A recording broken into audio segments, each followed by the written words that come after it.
We go.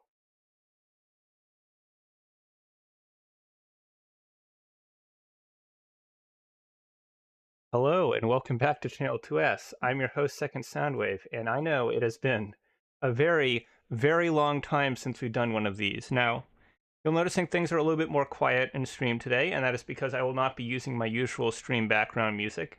I've been having some copyright issues with it, even though it has a licensing agreement that clearly and explicitly states that it can be used for any and all media. Unfortunately, there are certain media companies that don't respect that and try to claim it anyways. And even when I'm legally in the right and literally have the documentation to prove that I own the rights to this music, I still have to dispute it in YouTube's system anyways, and I have to do that for basically every single stream that I use it in. So for the time being, we're going to be on a little bit more of a quiet stream today until I find a better source for my music. So that's just what we're doing for today. So welcome everyone in chat. Hello, Manpig. I know you're very excited for this to get started. Hello, Rockers. Hello, Dubiously.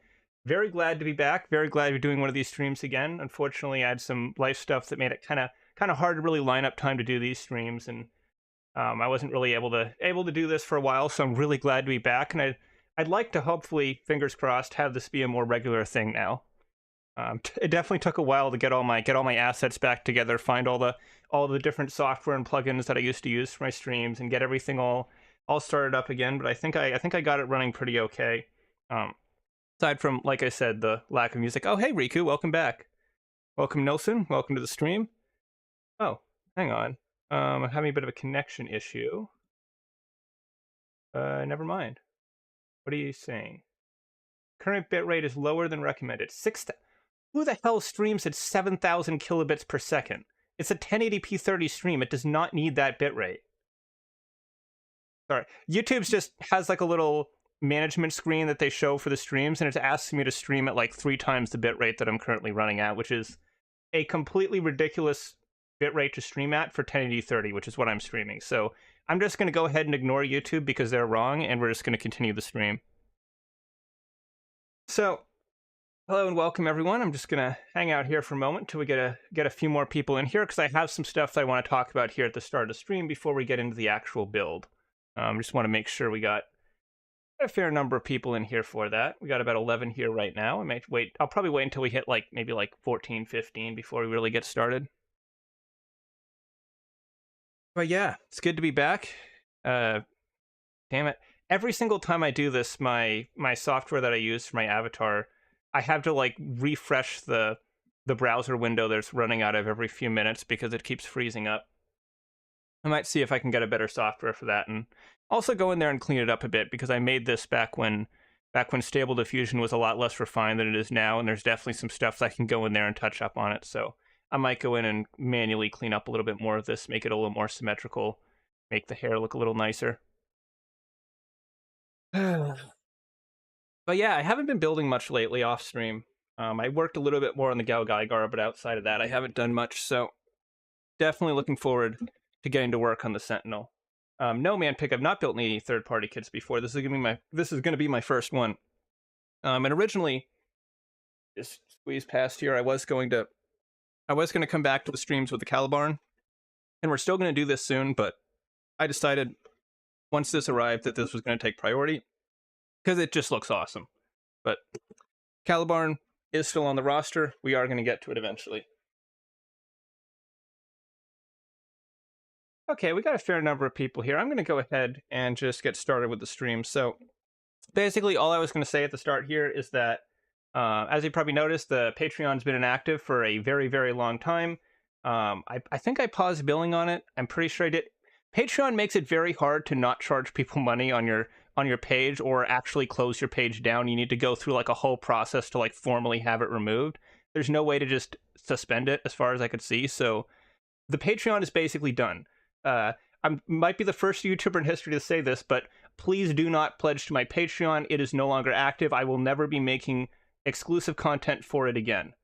So anything that I do in the future along those lines will be done through YouTube memberships. I don't have memberships set up yet, but I want to have them set up in the future. Also, regarding the VODs for the previous streams, I used to private them after the end of the stream, after they were over, and then I'd have them as like a exclusive content for the Patreon. I'm not going to be doing that anymore. A big part of why I was doing that is because YouTube a few years ago was very bad at managing channels that had both live streams and standard videos on them. And the reason this was an issue was that they would basically lump all of that channel's content together. So all your videos, all your shorts, all your stream VODs, they would all just kind of get piled together into one bag. And obviously, there's different types of people that watch different types of content. Some people will watch a 20-minute video, but they won't watch a 3-hour stream. And so it was kind of messing with the recommendation algorithm for the channel to have everything thrown together. And when you went to the channel page, it was a total mess because all the videos would just kind of get lumped together. So I privated the streams to try and kind of clean things up a little bit. But now YouTube is much better at sorting out those different types of content. Their recommendation algorithm is a lot better at sorting out between streams and videos and understanding the difference between them. They have them in separate tabs on the channel page. And overall, they do a much better job of handling streams on YouTube. So from now on, I'm going to leave up my stream VODs by default, and I'm also going to go back to some of my previous ones, and I'm going to start relisting some of those so you can get caught up on some classic 2S content if you haven't already. And yeah, that's kind of hopefully how I'll be doing this moving forward. Watch for the head. Head fitment on third-party kits is almost always problematic. Okay. Well, fortunately, this kit's got 2 heads, so if I mess it up, I'll have a second try. I know what you mean. I picked up the MG Death Scythe recently. Have not been in a mood to build anything. Yeah, that happens. Third party was Dragon Momoko and Debon's MG Exia Avalanche Dash about a year before Bandai got theirs out. Yeah, I think there was a couple third-party companies that beat Bandai to the punch on that one. Third-party customers eating good right now. I will bow down to any company that makes an up-to-date GPO1, right? Like, we've got that amazing Solomon GPO2. We just need the GPO1 to go with it. Everyone get to Hobby Lobby right now. MG, whole bunch of larger MGs spotted there. Yeah, Hobby Lobby, I feel like they've kind of been expanding their stock recently. I don't know. I don't usually shop at Hobby Lobby. I generally don't really buy kits at like local physical stores at all, but from what I've seen online, they do sometimes have pretty good sales. There we go. Yeah, this is not in a typical Gunpla box where you lift the top off. It's like slide out from the side because I guess probably easier to source this type of packaging, I would imagine. Also, it just holds together better for storage and shipping. So there's our water slide decals, because this is a nice proper kit that has water slides, unlike 99% of Bandai's master grades where they just don't include them at all. These are water slides, right? Let me see. I can't imagine why they would have this like wax paper material over the top if they weren't. Or I guess it's more like tracing paper, but I don't see why they would have this over if these were stickers. So I'm going to assume these are water slides. Shocked we don't have any third-party companies bootlegging the Robot Damashi stuff. I guess the Robot Damashis just aren't as popular, and I think what it comes down to is usually these Chinese companies go for the biggest, flashiest things they can. So they try to bootleg the metal builds, or when they do original models, they're these just really crazy over-the-top designs. So I think because the robot spirits are smaller, and they're generally a bit sleeker and a bit more anime accurate, I think they just don't really go for those as much. Turn X is such a wild build, completely different from everything else I've ever made. Yeah, Riku, the Turn X is an awesome kit. Unfortunately, I never picked one up back when they were actually available, and now they're basically unobtainable. It's one of those kits that Bandai just does not reprint. And the last time they reprinted it was actually as a Gundam base exclusive, so that was lovely. That was right in the middle of all the scalping that you saw during COVID, and it made that kit not much easier to find than it was before they reprinted it. So this is the manual here. It does have what seem to be pretty clear instructions, so hopefully that shouldn't be too much of an issue. Just looking at the runners here. There's quite a lot of runners here. My desk setup isn't really built for doing super big kit builds like this, so we'll see how this goes. Got about 20 people in the stream, so welcome to the build, everyone. Yeah, and yeah, man, it's always metal build kits for the third-party stuff. Now, what I would personally like to see from some of the more bootleggy style third parties is I would really like to see someone do real grades at 1/100 scale, especially some of those new real grades we've got that are basically built like master grades anyways. Like, guys, imagine real grade Zeong but master grade sized. Imagine real grade Crossbone but master grade size. There's so many great real grade kits that would make awesome MGs if they just scaled them up a little bit. Really wouldn't be that hard to do. The issues that there used to be around counterfeiting the real grade kits were mostly around the B frame. Since the modern kits don't really use B frame much at all, it's not going to be as much of an issue. And if you're upscaling them to 1/100 scale, that gives you a lot more room to work with anyway. So I think it would be very doable. I think it would be really cool. And I'm still waiting for a company to do that, because that would be a really neat approach. Oh, it's got both kinds. I didn't pick up on that when I was doing the unboxing, but you get both fluorescent beam sabers and you get clear beam sabers. Always good to have options. Like hand parts. Now, a little annoying thing here is these runners are more like the older style Bandai runners, where they don't punch through the label for the runner, they just mold it on top, so it's kind of hard to see it, but that shouldn't be too much of an issue once I get these sorted out. I got the Gundam Penelope for $45 during a 45% off sale at Hobby Lobby. Nice. Why do kit companies use different bags for the various runners in the box instead of just one type? The top open one's the one for you need scissors. I think it depends on the... Oh, wait, what?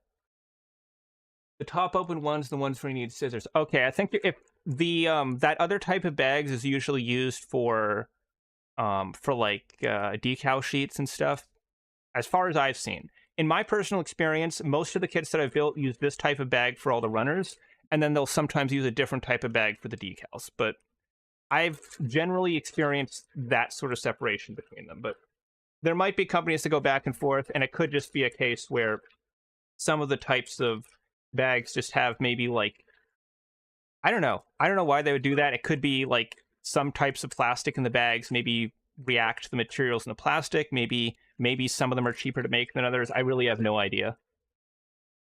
Have this kit my way from China right now. We'll be looking forward to seeing it built up. Yeah, it's a really cool kit, and I gotta say, I was surprised with how fast this arrived from China. I got this from Gundam Central, and I just ordered it with their standard shipping, and it only took about maybe 2 weeks, maybe a little less than 2 weeks. I bought it the day they put it up, and I think it took about 12 days to arrive, so that was not bad at all. Zeong hands be tough. The Zeong hands would be a little tricky, but I think they could manage it.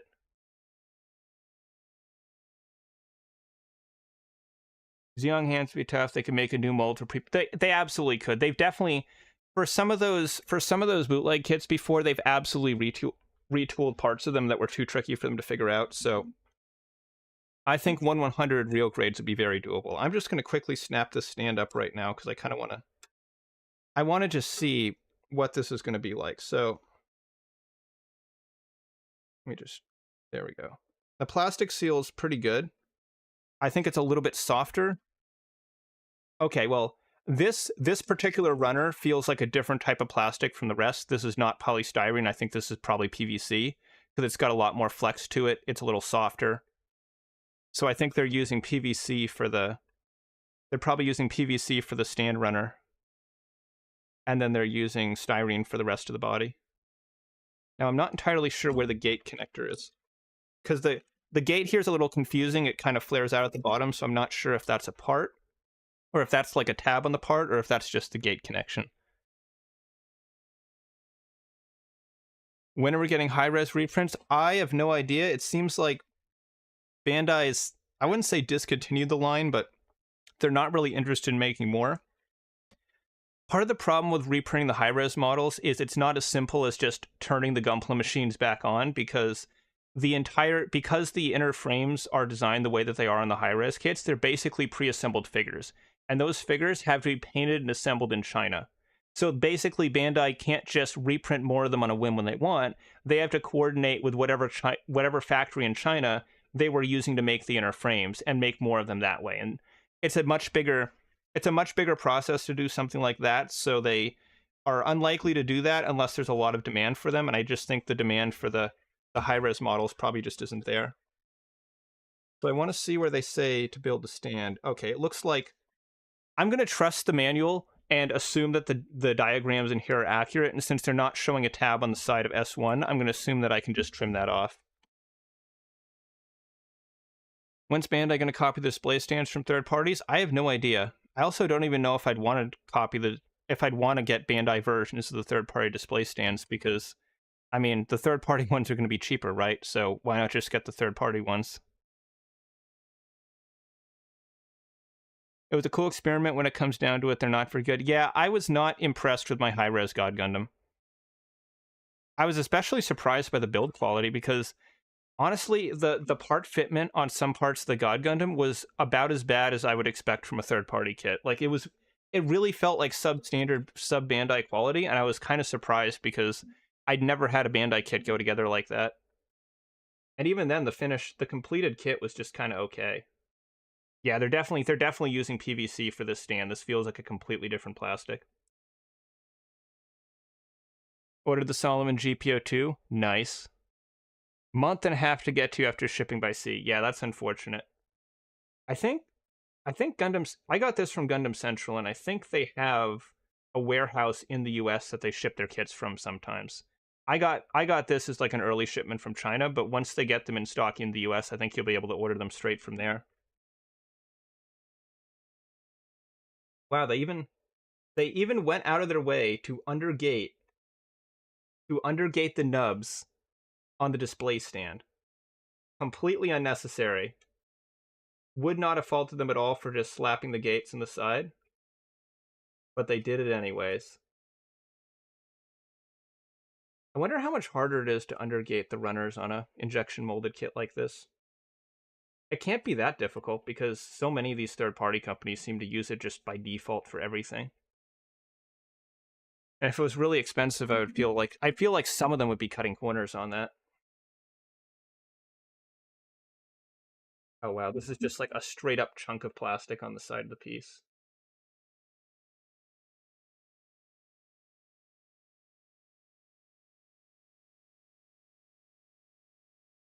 Do this carefully so I don't break my nippers.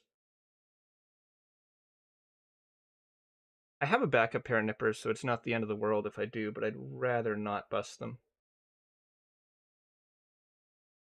The wing high-res was kind of bad. Yeah, the high-res kits were... They were kind of made for an audience of no one, because figure people don't want to build their models, and model people don't want a pre-built model, so it's kind of a no-win scenario. Especially when they're significantly more expensive than an MG would be. I guess them being as like super detailed as they were was kind of a draw, but nowadays we get master grades sometimes that look like that too, so even that's not really an incentive to get a high res. I've got everything. So this end just kind of, or one end does, I think it's this one. There we go. So that just, I think that just kind of sets down in there. This just plugs in here. Yep. And then the top just kind of plugs on like that. And there we go. Now, I was pretty confident in this at first. I'm a little less confident now, because it does feel like it doesn't, when you're pushing from like end to end, it doesn't take a ton of force to flex this. So I feel like if you have it in a really crazy pose, it is probably going to sag over time. But if you're just using this for support, as in, you know, the feet are planted on the ground and then you just have this holding it up, I think it's going to be fine. If you have it as close to perpendicular as possible, it's also probably going to be okay. But if you have him in like a flight pose and you have it bent forward like this, I strongly suspect this is just gonna kind of sag down like that over time. So I don't know if I would trust this stand too much. I'm gonna set that over there for now, just so I can get as much room on the table as possible, because there is a lot here. Even more runners in the box. So here's that inner frame. You guys already saw this in the unboxing, but it's basically like 80% metal. There's only a few pieces of plastic here, basically just the upper body, the biceps, a couple little pieces here and there. I think the hips are plastic, but for the most part, it's mostly metal. We've got some really nice pistons here on the ankles. These do articulate when you move the leg. Very nice, very nice. I'm going to see if I can get this into a little bit of a pose. see. There we go. Okay, I'm gonna stand this guy up by the monitor. I hope he doesn't like fall and break something, because he's heavy enough that if this like fell against the monitor, it would probably damage it. Okay. He looks good. Most people don't like undergating because it means more cutting. It does mean more cutting, but the end result is that you get a much cleaner look on the outside because there's no mark from the nubs. And sure, it's not that hard to like shave or sand down the nubs, but it is a little bit more tedious. So if you can just quickly, snip and snip, that is going to result in a much faster build. Given Bandai's MG track record recently, what do you think will be the next MG announcement? I don't know, but it's probably going to be something really expected and really boring, because Bandai seems to take no risk whatsoever when it comes to retail master grades. It's going to be like a GPO 1 2.0 or like a master grade. I don't even think they do aerial at this point, because they just did the full mechanics recently. It would probably be like whatever is the most underwhelming or unremarkable thing it could be is probably what it's going to be. If they came out with something genuinely crazy, I would be so amazed. If they came out with something that people really weren't expecting, like, say, I don't know, Master Grade Savior Gundam, or like Master Grade Reborn's Gundam, that would be awesome, but I don't think they're going to do that. I think they're going to pick something very, very unremarkable and expected. GPA 1 2.0 would not be boring nor to happen. I think I would consider it to be boring just because it's a lead Gundam. It's a very basic lead Gundam, right? It's like doing the narrative Gundam or the Zeta Gundam Burka. I think the days of seeing master grades of like really cool, crazy stuff is pretty much over, except for Premium Bandai. But yes, some sort of new GPO 1 does need to happen. Whether Bandai will get to it first or a third-party company is up in the air.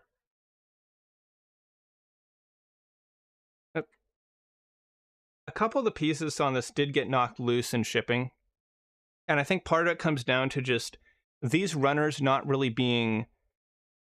There's not as many gate points connecting to each part as you would see on a Bandai kit. So like right here, this piece kind of got knocked loose because this one connection here is literally the only thing attaching it to the runner. There's a lot of pieces on here that are only attached by one gate point that would probably be two on a Bandai kit, or ones that are attached by 2 points that would probably have a third from Bandai.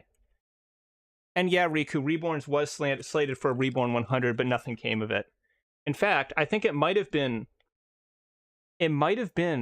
one of the only kits on that entire now planning display that didn't make it out in some form or another. Because remember, almost everything on that list, even if it didn't get made as a Re 100, got some kind of new kit.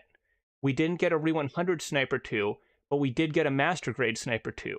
We didn't get a Re 100 Leo, but we did get a high grade Leo. We didn't get a 1/100 Cassie, but we did get a high grade Cassie. A lot of the kits that were on that list did eventually make it out, even if they weren't being made as Re 100s. If only Dragon Momoko still exists these days, except they make their own mech design. I think technically Dragon Momoko does exist.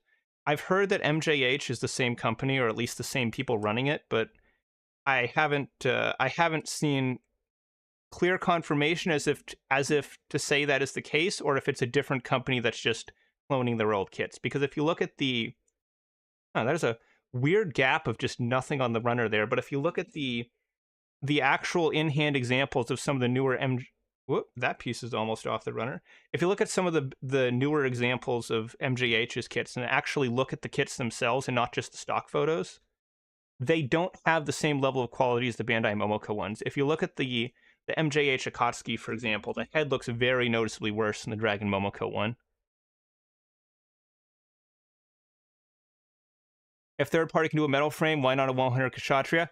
Oh, 100%. Bandai could absolutely do a 1/100 Kshatriya at this point, because the only reasons they had for not doing one were A, it would have had to have been over $200, and they thought that was going to be more than someone would pay for a 1/100 kit, and B, it would require metal parts.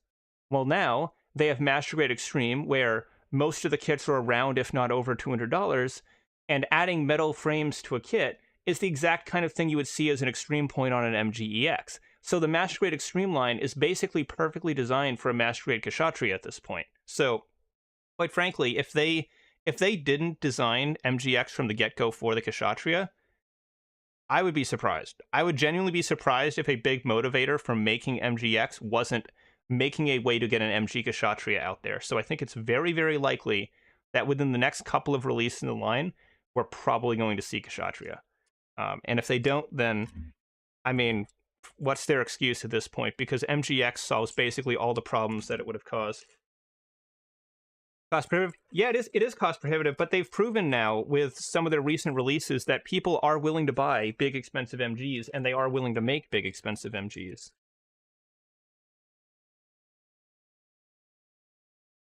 Overdue from MGX, I think it'll be either Exia or Stray. I mean, like I just said about the Kshatriya, I think it would be pretty likely.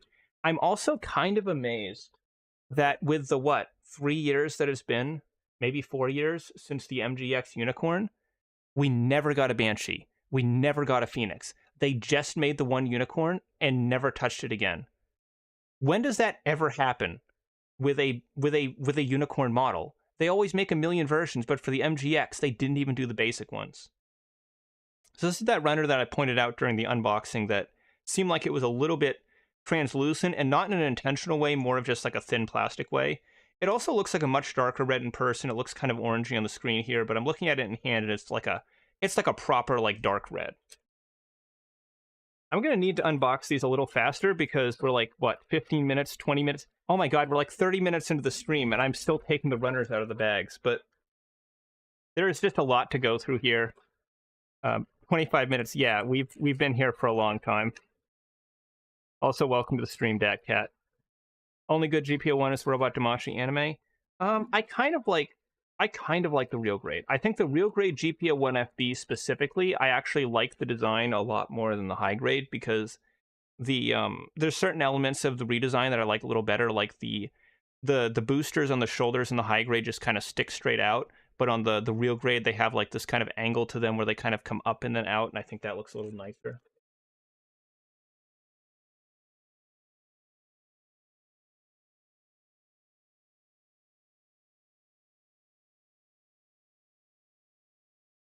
Okay, so I'm going to just kind of speed run through the rest of this because we've got like 70 runners to get through here. Okay, not 70. I'm massively exaggerating, but it's enough that they get through almost the entire alphabet, and there's also duplicate runners for about a third of them. So I would say probably around 25 to 30 runners total. Surprised we didn't get a full mechanics aerial reborns and aerial rebuild in Calibarn, given how much they can reuse parts. Yeah, I think we're gonna get. I think we're gonna get one of those, right? We're probably gonna get the Calibarn. I would not be surprised if within the next couple events we see a full mechanics Calibarn announcement. Now, are we gonna get anything past the aerial and Calibarn? I don't know. I would imagine not. But we are getting that one kit that I showed in the community tab earlier. That's basically a 1/100 gun Volva, and unfortunately, I thought it was a full plastic third-party kit when I posted it. I looked some more into the company that made it. I don't think that's the case. It seems like what they generally do is they make resin garage kits that have a plastic articulated inner frame. Now, how they're making that inner frame, I have no idea, because if any company that has the resources to injection mold an inner frame, I feel would also have the resources to injection mold a full kit. So I'm not sure why they would just do the inner frame, but that is what seems to be the case with them. So let's look at this alphabetically. So there's J. It says GK looks like an FM aerial conversion. It could be an aerial conversion. I'm not super familiar with the aerial's frame. I'd have to look it up and compare the pictures. For me, it's a proportions thing. I want the GPO1 rep to look like the HG Engage 0. Meanwhile, the real grade looks like it's trying to be an RX. Yeah, it is. The standard GPO1, I feel like the high grade actually looks a bit nicer than the real grade in that regard. In fact, I've actually considered getting the high grade GPO1 before and just doing a bunch of paint and seam welding to it to make it up to standards. So here's our O runners. It is a lot harder to sort your runners when you don't have the punch-through lettering on the tags the way the Bandai does. This is the G runner. I really need a better runner organization system. I need to get like one of those like shelf unit things that lets you sort everything out. Okay, so there's the A runner. Here's the B runner. There's the C runners. And I think I saw the D runner somewhere in here. There's M, there's H.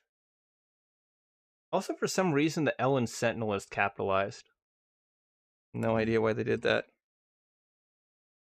It's G. What's under that? Is that O? That's O. D. There's the D runner. Okay. Okay, so I'm gonna... Do I sort these by letter, or do I sort them by color?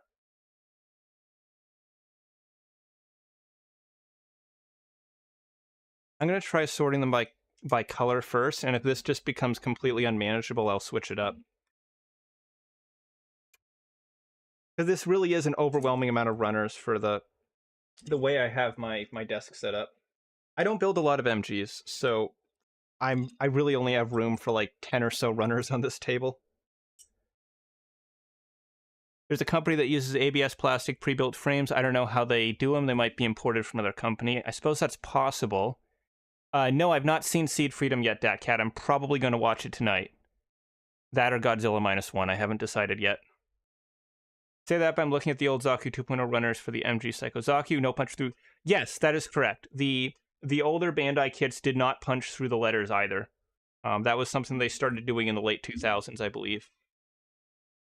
I hate the Nightingale design, but Solomon's version looks cool. Yeah, they actually based it off of the Gundam Artifact figure of the Nightingale, so that's why the legs are smaller and a bit longer, is because it's based off the Artifact instead of the original novel design. So I'm going to see if I can just kind of shuffle this off to the side. Set this here on the colored parts. I'm going to stack these up over here. Let's see if we can fit our manual in here. Okay. So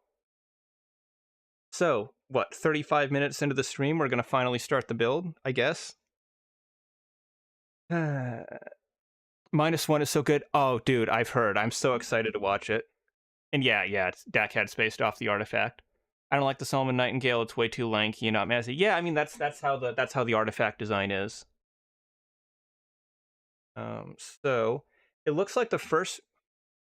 It still throws me off how heavy this frame is. It weighs a lot. It really does. It's like it weighs almost exactly the same as Masterpiece Soundwave, who's a significantly bigger figure. And I don't think MP Soundwave has die-cast in them. I think it's just plastic and chrome. Yeah, it feels so far above its size in terms of weight. It's really quite impressive. So the first thing, there we go. I'm going to loosen up these joints real grade style so I don't snap something. But the first thing they seem to want me to do is to separate the limbs from the torso to facilitate the build. Yeah, this is some of these joints on here are really stiff. Only movie you've seen in 4DX? I did not know Godzilla -1 got released in 4D. That's pretty crazy. Hang on, what? Oh. I just discovered that on accident. He's got like a telescoping joint in his forearm. I don't think I have any theaters around me that would display a movie in 4D. He's got like a double joining out shoulder. Lifts up. There's so many joints on this, it's crazy. Like, look at that front bend. Back bend. Got side to side. Waist rotation.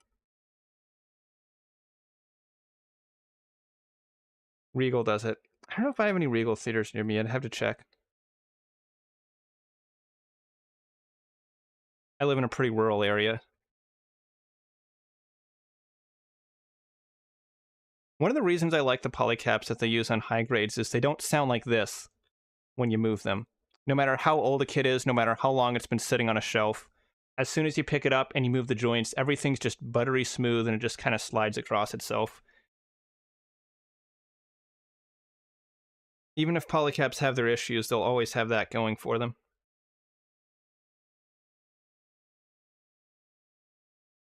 Okay.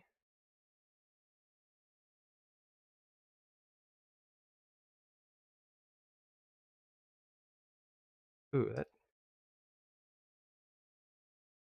I feel like that's supposed to move differently. Let me take a look at this and see how it's...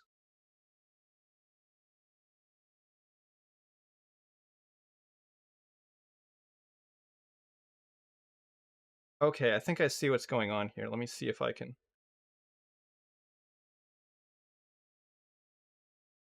Let me see if I can poke at this with my knife. There's a... Nope, maybe that is how it's supposed to go. Okay.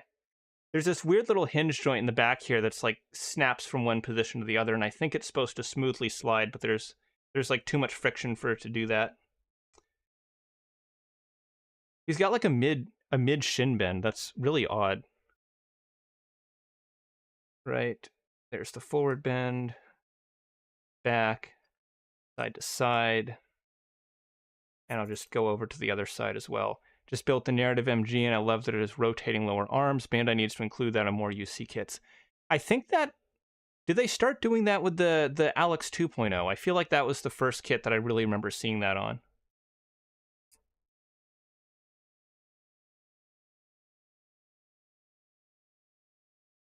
Go.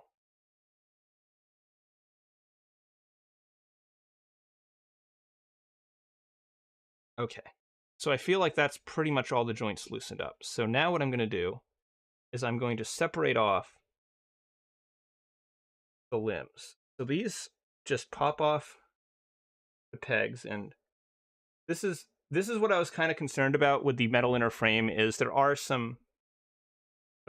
Focus, there you go. There were some plastic shavings on the metal peg when I pulled it off, and I feel like that's just going to get worse over time, where the metal kind of digs away at the plastic. So I'm really hoping that that doesn't compromise the joints over time, but there's a likelihood that it does. Okay. Oh, the legs come off easy. That's nice. Those aren't too bad. So this is the front of the torso. I'm going to move the arms and legs back here. Metal frames are more of a gimmick that China likes for weight.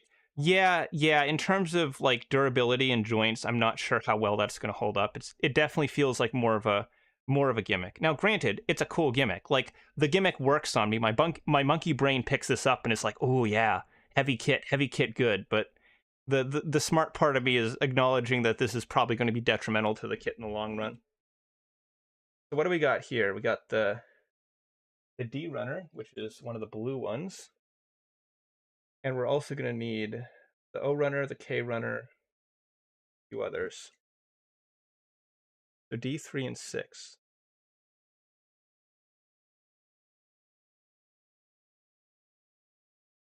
3, 4,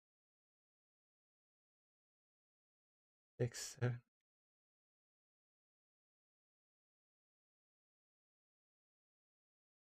So I guess it makes some sense because this is a Chinese-made kit, but all of the parts on the runners, instead of being numbered from left to right, they're numbered from right to left. So it's going 1, 2, 3, 4, 5, 6, 7. Wait, where are 7 and 8? What is going on here? There are tags on the runner for parts 7 and 8, but parts 7 and 8 don't exist. Because this is part 14, and this is part 9, this is part 12. It's like there were going to be parts 7 and 8, but they gated them off the runner, and they just left the number tags here. They're just phantom parts. Having finished messing with the seat upgrade joints, can we just have these re-released? They're so damn good. I mean, yeah, they look pretty decent from what I've seen. I know they're a lot harder to get now. It would be nice if maybe like not Hobby Star, what's their name? Effect Wings. If Effect Wings or someone just did a nice Nice little reproduction of them so that they are actually available. All right, let's give this a snip. So there's the chest. 13. Then I need 12. Is this one? Uh-oh, hopefully that doesn't become a problem. Yeah, I don't think it will. Check the manual. I don't... Wait, let me see. How do they look in the... Oh yeah, in the manual they're also... The manual also shows 2 blank spaces with numbers next to them, so as bizarre as it is, I think it's intentional. Oh hey MJ, welcome to the stream. No gates that are missing must have been removed for some reason. Yeah, it's really strange. I wonder if they might have made the runner sort of automatically to a degree where they just have like a program that just like creates the runner framework and they just kind of add the parts to it, and it might have just auto added numbers to places that didn't have parts.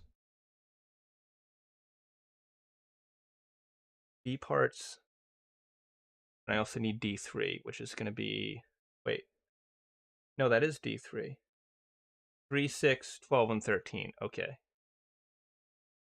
12, 13, 3, 6.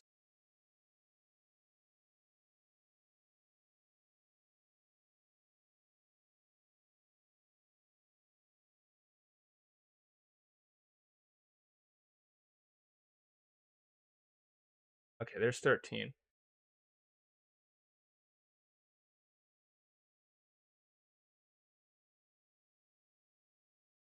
Building a non-Bandai kit really makes you appreciate all the little things that Bandai does when they're designing their models.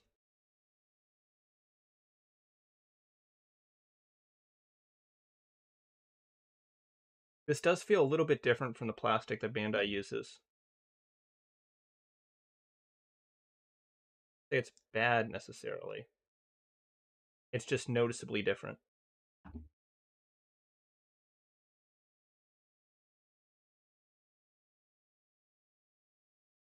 That off of there. That looks good. Optimizing the runner so the plastic inflow works well sounds like a task ideally done by the math of a computer. Yeah, that's very likely. Given how pervasive plastic molding injection is just in general, there's probably all sorts of computer software that's specifically designed for that. And I wouldn't be surprised if it has a function to automatically place number tags next to the parts. Because even if you don't see them on a finished assembled product, anything that's made with injection molded plastic that has to be assembled at the factory, they still have to label them somehow for the factory workers to see, so labeling the runners like that's probably a lot more common than you would think. Might be parts from the frame if they do a non-pre-assembled frame. Maybe. I feel like from a manufacturing standpoint, that would be more complicated than just molding the frame separately, though. It could be for a future variant they have planned. Because there's already 2 builds of the kit that you can make with what's in this box. So it's possible that they have a lot more variants planned for this model. Which would be cool to see. I always like seeing these third-party companies that make original designs make more equipment variants for their kit, because it makes them feel a bit more like they're part of a bigger world. Like, that's one of the cool things about a lot of these real robot mecha like Gundam is when you see like the Zaku, and then you see the Zaku cannon, the Zaku tank, the Zaku marine type, it really gives you the feeling that this is a mass-produced piece of military tech that has all these different variations of it. It's not just like some random, metal superhero robot. So where does this go? I think I start with this piece. I need to put the B parts on first. Okay. I think the B runners were in this pile. LCB. There we go. B runners are 16, 17, the sides of the abdomen. Okay.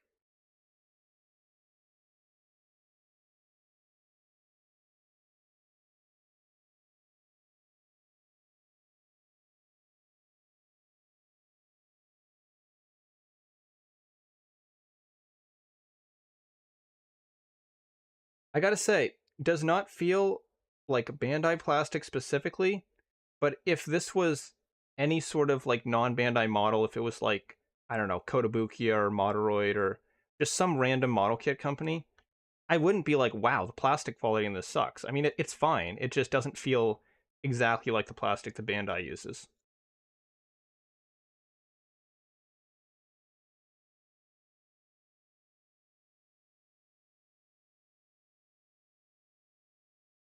Okay, so I think we can finally start assembling this. So, faces this way. One with the tabs. I gotta say, the manual is actually pretty clear. It's got enough detail that I can tell what's supposed to go where, and the important parts, like which side is the tabs and holes, are highlighted.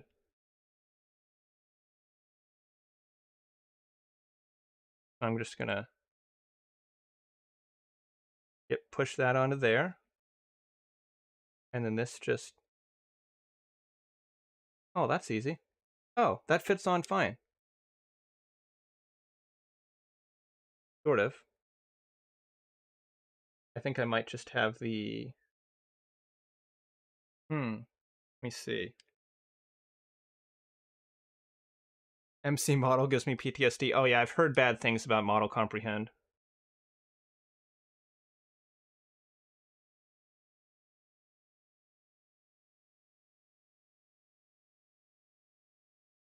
So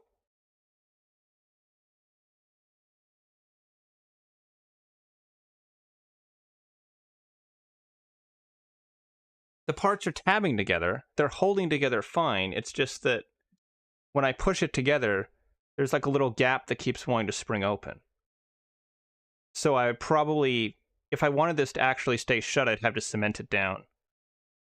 So I'll if there's a lot of gaps like this, I'll start going through with cement and gluing everything down.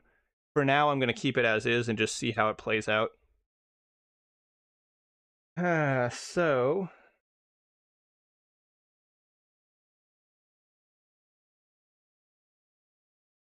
I think this goes around. Might just, yeah, there we go. No. On these ones, I'm going to make sure that I'm definitely in the grooves correctly. Yeah, okay. Okay, I'm starting to see the third-party Chinese fitment going on here. And like it's not like you have to like squeeze the parts together hard or anything, it's just that the way they fit, you can kind of tell not everything's lining up correctly. You got kind of these little very, very noticeable gaps on the side. So I could go in with some glue and I could cement all of that down. Or since I am reviewing this kit, I could just leave it all as is and just kind of highlight how the kit looks out of the box, because presumably people are probably going to be curious about that. So for now, I think I'll just leave that as is. Pop these around the front.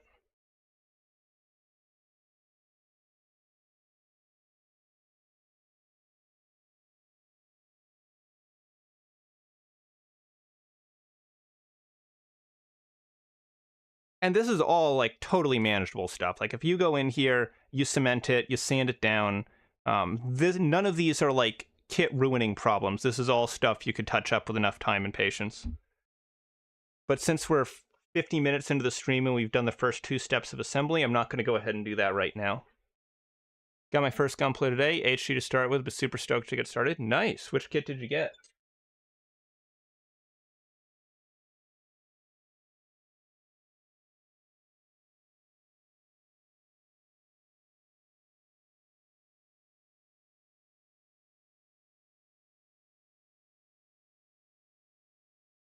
I don't think SNAA has announced another 1/44th yet, Datcat. Their last kit they did after the Asmodeus knockoff was the, or not knockoff, but like the one that was very obviously Asmodeus inspired. They did the like the 1/100 scale Wing Gundam after that. Let's see. What's following this up? O and K. The O runner looks like the one. Is it?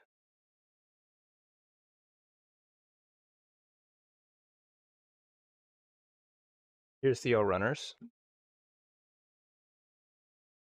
A runner, I think, is in the. Oh no, it's not. K runner is the red one. Okay. So K6 is just a little red piece for the chest.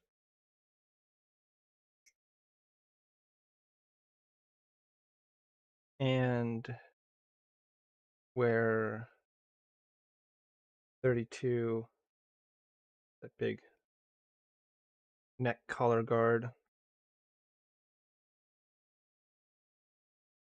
18 and 20. 18 and 20. So just a little piece here. This plastic on this runner feels different from the others. I think this might be ABS. It kind of feels like the ABS runner on a Bandai kit, but you can't tell because it's not labeled as such. 18, 20. Now I need 20. Wait, that was 20. Then 18 is... So just so you understand how weirdly laid out these runners are, this is the label for the runner, right? So your first instinct is to hold it this way, except you actually don't, because the numbers are labeled this way. And then they count starting from the bottom. And then they kind of go up like this way. So it's kind of going like this. So once you figure that out, it becomes pretty easy to tell where everything is. But again, it's a little unintuitive. You realize how much of what Bandai does on their kits is like little quality of life stuff, and it's the kind of things you don't even notice until you start building non Bandai kits. And no, DatCat, I don't think the kit's mostly ABS. This runner specifically, I'm pretty sure is ABS, but most of the runners for the outer armor definitely felt like polystyrene. I do not think the whole kit is made out of ABS. Another thing people don't notice is Bandai actually arranges their armor parts to an area per runner. Most of the head parts in one area. Yeah. Definitely the runner layout's a lot more smartly done on Bandai's kits. Third-party kits make you realize how much that helps. Yeah, like this whole time, I'm like digging through and hunting down every single part on the kit and trying to figure out, wait, is this the piece that goes here? Where's that part? Where's this part? You know, which part of the runner specifically has this piece on it? And it's a lot easier to figure that stuff out on a Bandai model.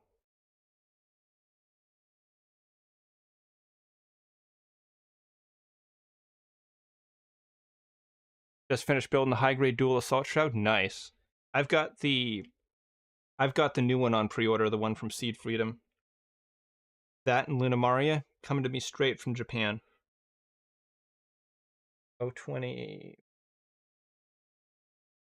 Where does this even go? Any little piece?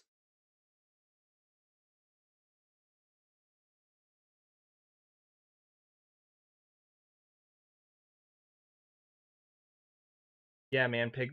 We've got like half the dual revive. I mean, we technically do have the dual revive in the sense that it's a dual Gundam revive. It's just not a dual Gundam assault shroud revive. Dual Blitz is exactly why I got the dual assault shroud to compare the two. I mean, not much of a comparison, man. The new one completely destroys it.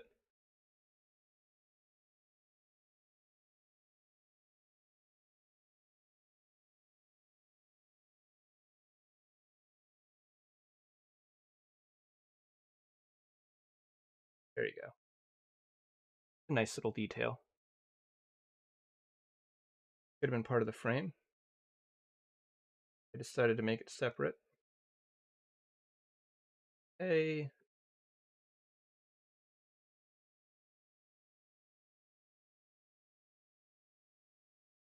Well, it said to put in 020 last, but I think that's completely irrelevant because it's completely disconnected from the rest of the build. The manual is, usually with Bandai's manuals, they only specify the order that the parts have to go together if they absolutely must go in that order. But I think they just did it for the sake of it here because 020 is not in any way attached to any of these parts. So this is one. And this piece goes here. Yeah, okay, I see how this goes together. You drop the gray piece in the slot, and then the Yeah, and then the red piece goes over it. Okay, that's not bad. No opening cockpit, which you would see on a Bandai Master Grade, so this doesn't have the cockpit. This doesn't have the cockpit, but it's got a metal inner frame. It's kind of, has this, doesn't have that. Kind of a trade-off. Want to have a dual Assault Shroud Revive, the 3D printing community will jump at the opportunity. Possibly. There's a lot of 3D printing stuff out there for Gundam, but there's less than you would think. And when it comes to bigger projects like an Assault Shroud for the duel, you'd be surprised as to how few options out there are for stuff like that. There's not as many people as you would think modeling those.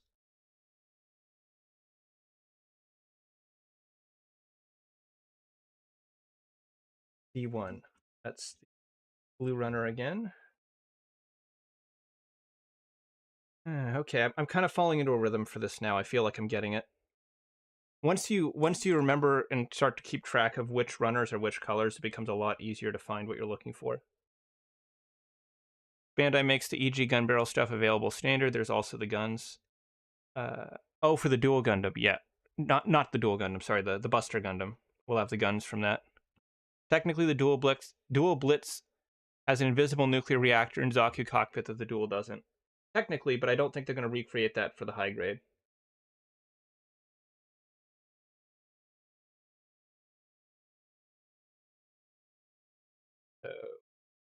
This needs M9. I'm assuming that's going to be one of the colored runners. So AF. If M's just another gray runner, that would be really weird. Oh, it's the pre-painted one. Okay, that makes sense. It's the one with the pre-painted green sections, which are literally just airbrushed on. Like, this isn't a multicolored runner. They just had a guy in the assembly line with a can of green spray paint who was just spraying down this corner of the runner. With that said, because everything's undergated, it actually doesn't matter, because you're never going to see the nub marks. How's this go on? Okay.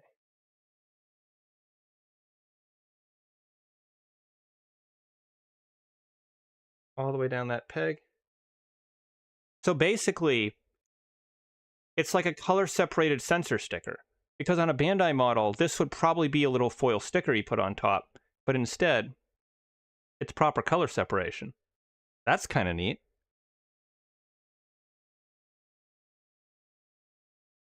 Gonna go AFK for a bit. All right, man. See you later.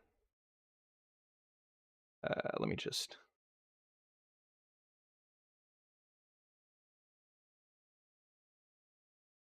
slide this down over the peg. There we go. Okay. Okay. Huh, so this feels like it should hinge open. But it doesn't. Like, there's a like a barrel-shaped piece at the top of this that really makes it feel like a hinge, but it doesn't actually hinge open. That's strange. Either way, though, aside from the gaps in the sides of the armor, it feels generally solid. Like, when I pick this up and I hold it, nothing's falling off, nothing's twisting, nothing's flexing. It's just that, when you look at the side, at the gaps here, everything doesn't quite fit together.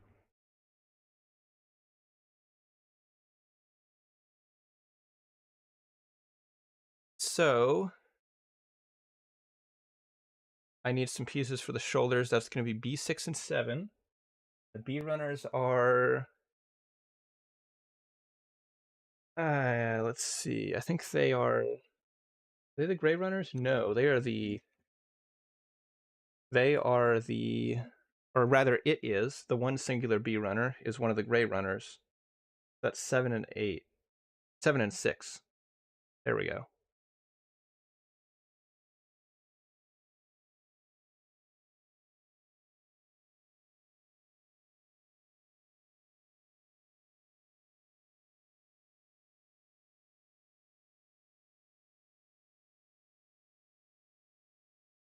Once again, it is undergated.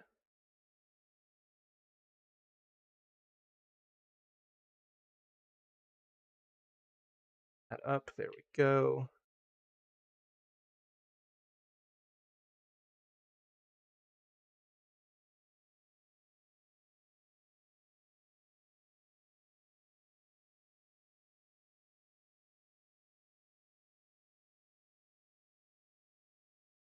anytime that you don't have like two large kind of clamshell pieces snapping together, the fitment is really good. Like the fitment on these parts is fine. The fitment on this part is fine. The fitment on this part is fine.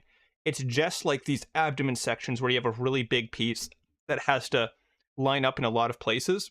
That's where you start to see the gaps. But that aside, everything else here is pretty fine.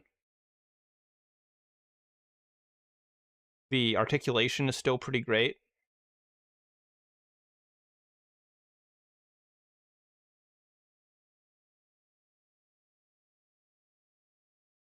Not sure how the neck and head are going to go together. We'll have to cross that bridge when we come to it. That's everything for step 5. So now I'm going to grab D17, 15, 17. There we go. Hope we get the gun barrel revive with all the wires someday as an expansion pack. Yeah, I could see them doing that in that option parts line they have now. That's another build that I want to do soon, is I want to get all the option parts for the EG Strike and do a full build. Do an entry grade Strike Gundam perfect. Oh, 1 and 2. Given that the O runners are duplicate runners, there's a lot of pieces on here that don't seem like they would need duplicates, so I feel like we're going to have a lot of leftover parts when this is done. 27 and 28, that would be these two.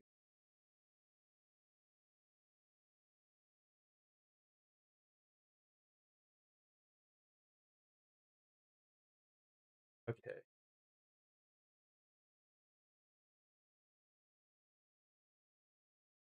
I don't know if we necessarily need to revive 105 first. I could see them just doing the gun barrel striker as a standalone thing.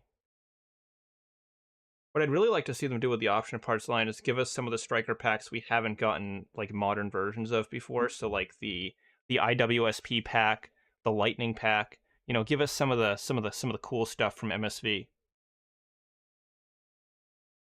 Okay, so these go vent side facing down on here like that. Okay, okay. And then this goes with those indents facing down. All right, all right. It's all coming together. So now we're building the chest armor. Oh yeah, dude, high graded Tori pack would be awesome.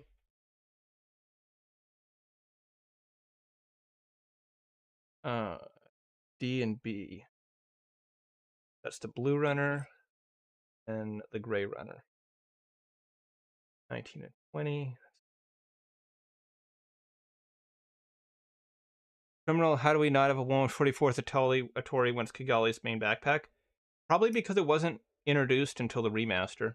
And most of the seed stuff we have is from the first series. Or the first version of the series. 12 and 13. 12 and 13. They are. I gotta say, the placement of the parts isn't too bad. Once you get used to the order that they're laid out on the runners, they seem like they are generally keeping the parts for each body part contained to a few runners. It's not like half the parts for the arms are on this runner and half are on another, and then a couple are over here. It seems like everything that I've built so far for the upper body has been pretty much on these 3 runners, plus a couple pieces from the red runner, so I'm pretty happy with it in that regard. Should have made it with the revive instead of having it stay with the ale pack. Yeah, but then it wouldn't have been an easy recolor. And I feel like the only reason we got that revive ale strike or strike rouge was only because it was an easy recolor. I think if they had to do any extra work to that, they probably wouldn't have made it.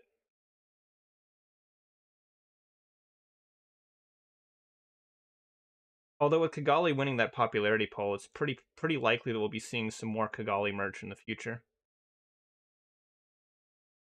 Especially if the Akatsuki does well. Which I'm sure it will. It looks like an awesome kit. I'm really I think of all the Siege stuff they announced at that event, I am definitely most looking forward to the real grade Akatsuki.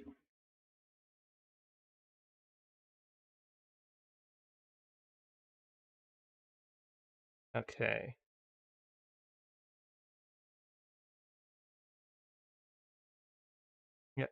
Good.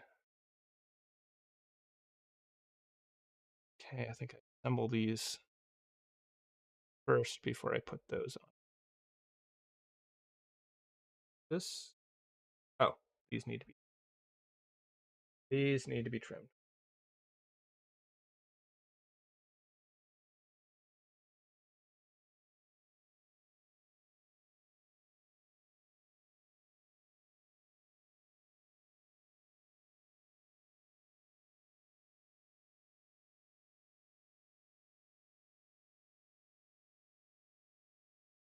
Mu used Tikotsky for 5 minutes and overshadowed her. I'm gonna just say that I agree with that and pretend like I've seen Destiny because I haven't. I think I watched like what 10 episodes of Destiny. So yes, when I watch Seed Freedom, I am fully preparing to just basically jump into it blind while knowing barely anything about Destiny. I'm not about to watch that show to get caught up. Oh, that's actually nice. So the piece that goes in the front here, before I added this front piece, there was a piece that just kind of pushed into the side, and it wasn't being held on that securely, but the front piece has like a little L bracket that slides over the top of this part. So now this is all locked in there securely. So this piece over here on the side, it can come off really easily. It's just kind of resting in there. But once you take the chest piece and you put it on, it sort of covers that up from the side and prevents it from coming off. That's cool. So I really like this torso. This is a nice looking main body for the kit. I think it's the same between both versions, so it's not like there's any parts that need to swap off on it.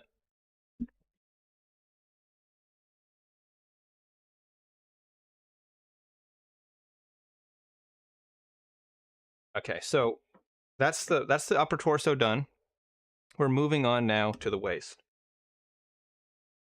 So looks like we're mostly using the same runners. So 19 is going to be this. And then B23 going to be this.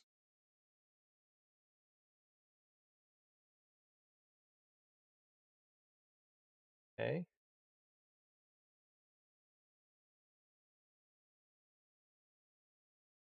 Trim these up.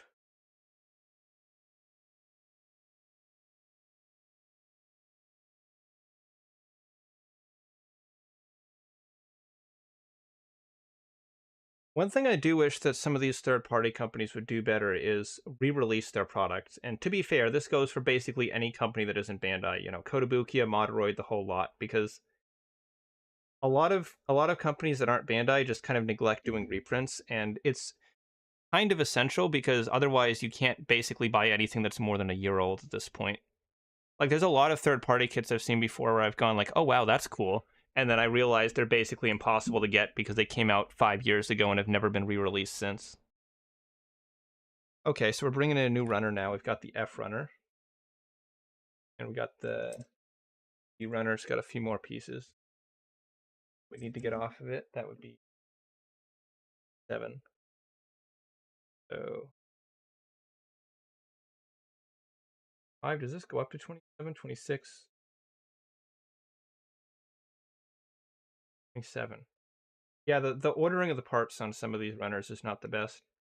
It almost has a pattern, and then it doesn't have a pattern. And D10. There it is.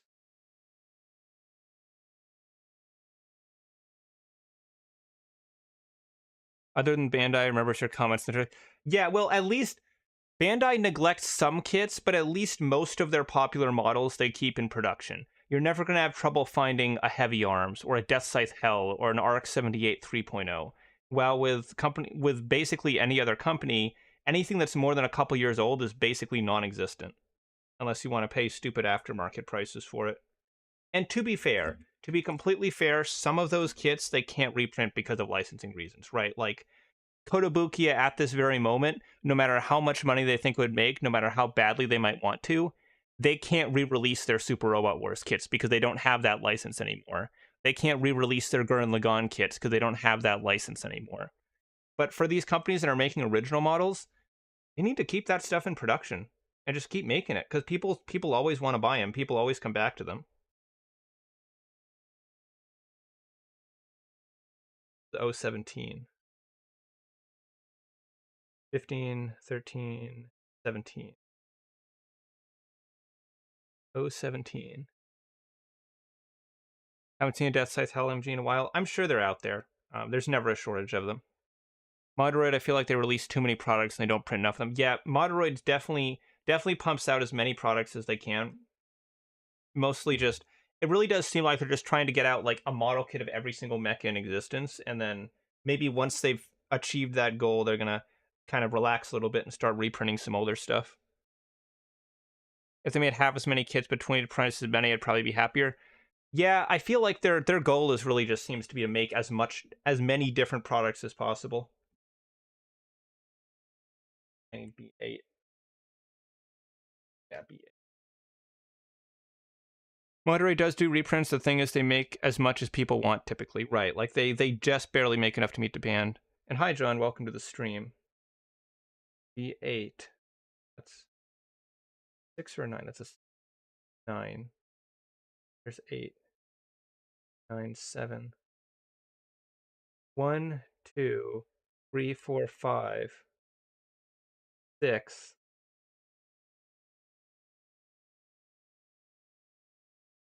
7, 8, 9, 10, 11. Just so you understand how ass backwards the lettering is on this. But anyways, I need part 8, so that would be this one.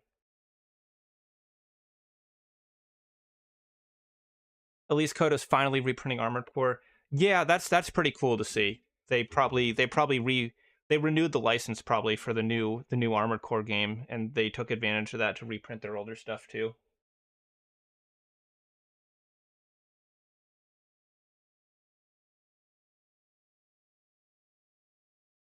I like the look of the Bandai 30-minute missions Armored Cores, but they're just so expensive for what they are. Like they're still 30-minute missions kits in terms of construction. They still have the clip joints and everything, and they're like 5,000 yen models.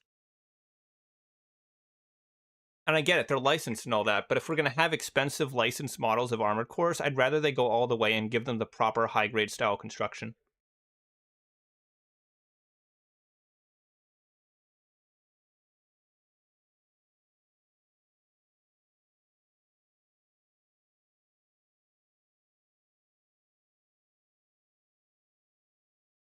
During missions don't always use clip joints, some of them are high grades. I think they've all used clip joints though. All the 30-minute missions I've ever seen have used clip joints.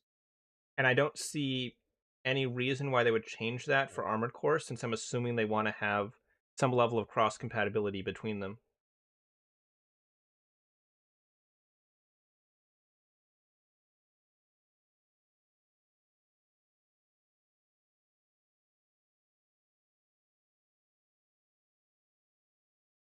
Niche, but Ice Scissor shouldn't be selling out in a month in the States at the one store I saw it in.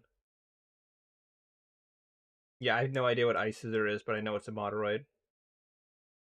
Yeah, they probably produce such extremely limited numbers because they know that not a lot of people are going to buy them.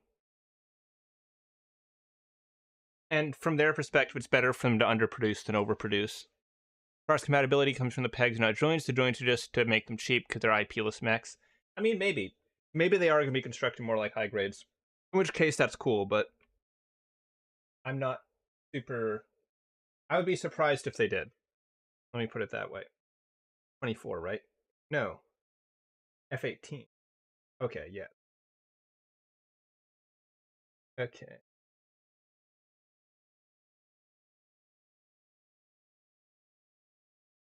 I guess, but it seems less economical. I mean, it's better to do a small production run than to have a whole bunch of unsold stock of, gives a shit mecha number 270 from some 70s anime that no one's seen. And since they're working with so many obscure IPs, they probably want to make sure they make exactly as many as they need, if not preferably slightly less, to make sure they have no leftovers.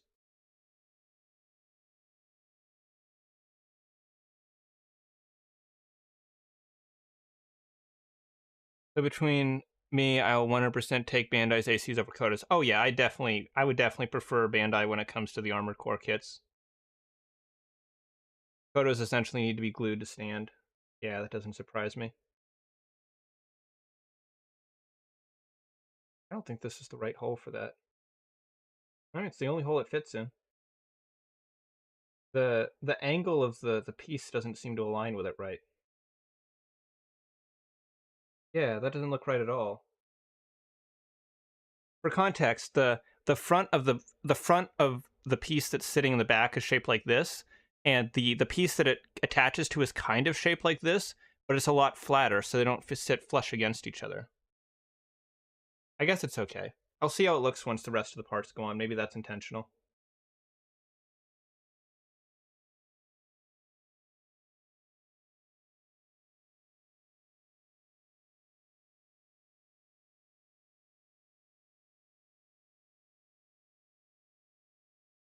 Damn it.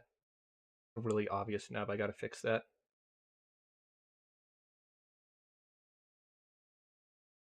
They could at least print more of the good stuff and leave like Big Die X and other Super Robot garbage to low print runs. They could. I'm sure there's some that they print more than others.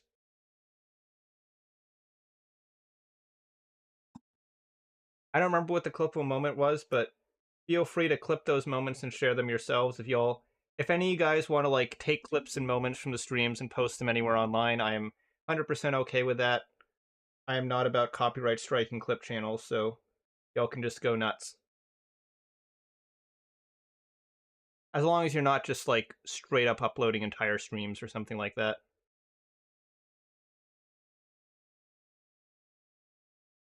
Oh, okay. These pieces do fit. I just wasn't pushing it in hard enough. Just had to jam it in there.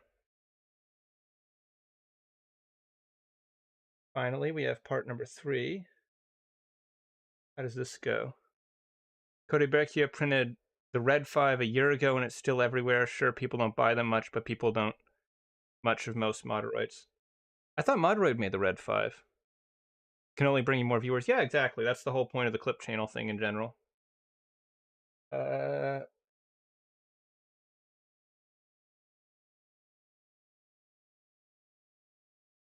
okay, and then this goes here. Okay. Okay. A little bit of an interesting construction here on the waist armor. So usually with Bandai kits, you have the ball socket or the ball joint is on the flap that kind of plugs into the main waist section, and that's got the socket. But they switched around here, so the ball pegs are on the main waist, and then there's sockets on the flaps. Well, time to build the flaps now. Grab 4 and 5. Nice frame detailing on the underside of the flaps.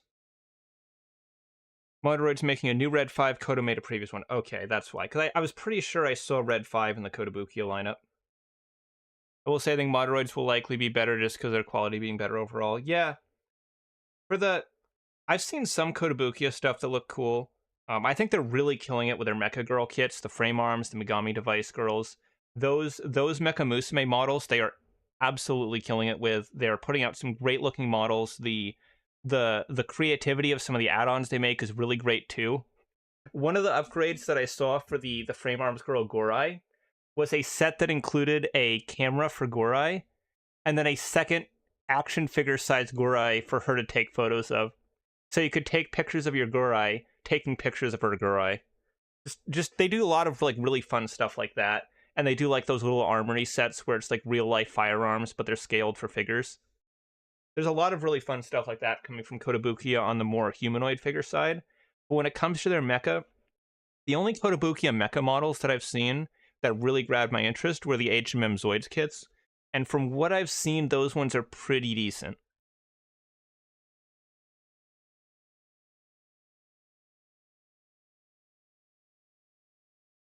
Vilkiss is MG size. No, wait, what? Vilkiss is MG size? Do you mean like 1/100 scale? Or actually the size of a master grade model? Because I had no idea the Moderoid was that big. Oh, parts. 3. I should get a 112 Gustav Karl for my Gustav Karl. Dude, that'd be awesome. I think they've made a Gustav Karl. I'm not sure. Cliff will be titled The Right Hole. Actually, the size of an MG model, if not a big... Wow, okay, I had no idea the Vilkius was that big. That's pretty cool. I'm assuming it's still constructed like a high grade, though, so pretty basic construction. Where's the F runner? I thought I just had it. It's right here. Okay. 15. Moderoid size depends on the release. Some are big, some are small. I imagine the combining ones are probably a bit bigger just to fit all the engineering in there. Apologies if I keep bumping the mic. It's kind of right next to my headphones. What's the other piece? 9.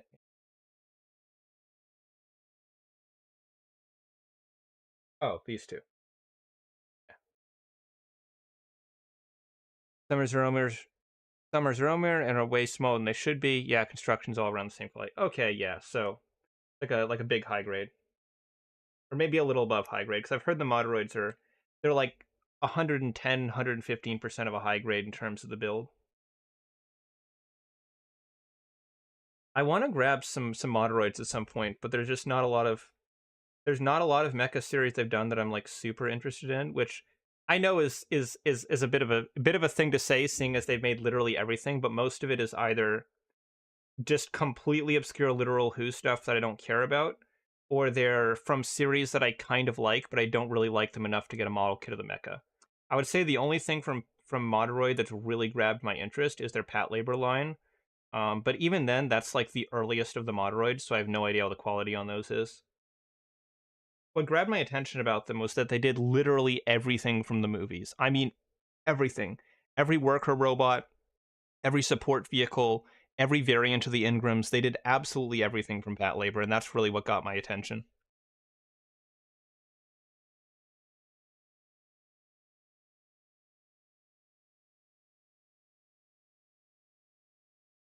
I'm on the fence about the 160th Talkies looking third party. I would say get it. It looks like a pretty cool model from what I've seen. Although, with the build experience we've had here so far, I don't mind doing something like this for an MG. I'm not sure if I would want to put up with an entire perfect raid that's built like this. Like, it's cool, you know, you save like $100 compared to a Bandai perfect raid, but I feel like in terms of hours spent building it and fiddling around with things, the time cost of the extra work you have to put into it might be worth that extra $100. Especially for something like the PG Unleashed. Like I would not buy the Daban PG Unleashed, even though it's like what, $120. Like, it seems tempting, but when you actually start building it, man, for a kit like that, I would definitely want to have Bandai level fitment and design, and especially for stuff like where the well, I was gonna say where the parts are laid on the runners, but I guess if they're directly cloning the Bandai runners, I guess that's not as much of an issue. Maybe it wouldn't be too bad in that regard. Not necessarily a 160th Talkies Riku. It's a 160th original design that's very, very heavily inspired by the Talkies. It's like 75% Talkies, and then the remaining 30% original. But it's a 160th scale model, so it's really big. Yeah, Talkies looking. Monument repair type. Okay, I guess that's what it was called. I can never remember the names for all these third-party kits because everyone just calls them what they clearly are. And you can't even keep track of the names for the companies because a lot of these companies keep changing their names. Like Inera Plus and SNAA, I think are technically the same company because I've seen the Thunderbolt listed under both. Sometimes they'll change the name of the company to avoid detection. Sometimes the same people will be working at multiple different companies. Sometimes a company gets shut down and then comes back under a new name.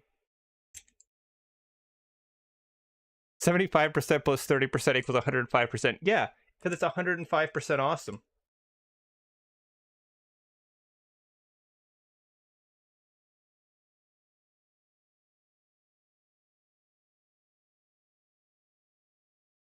I've been looking at it so much I remember it now. Sometimes they're probably all in the same goddamn factory. Yeah, that's definitely a possibility.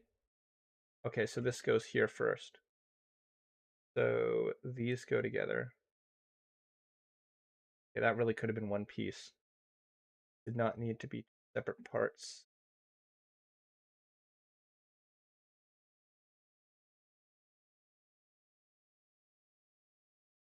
And this piece goes here. And we do the same on this side. Isn't it Togi's from the same people who did the Frosty Cat? I have absolutely no idea. I'm just barely able to keep track of all these different companies.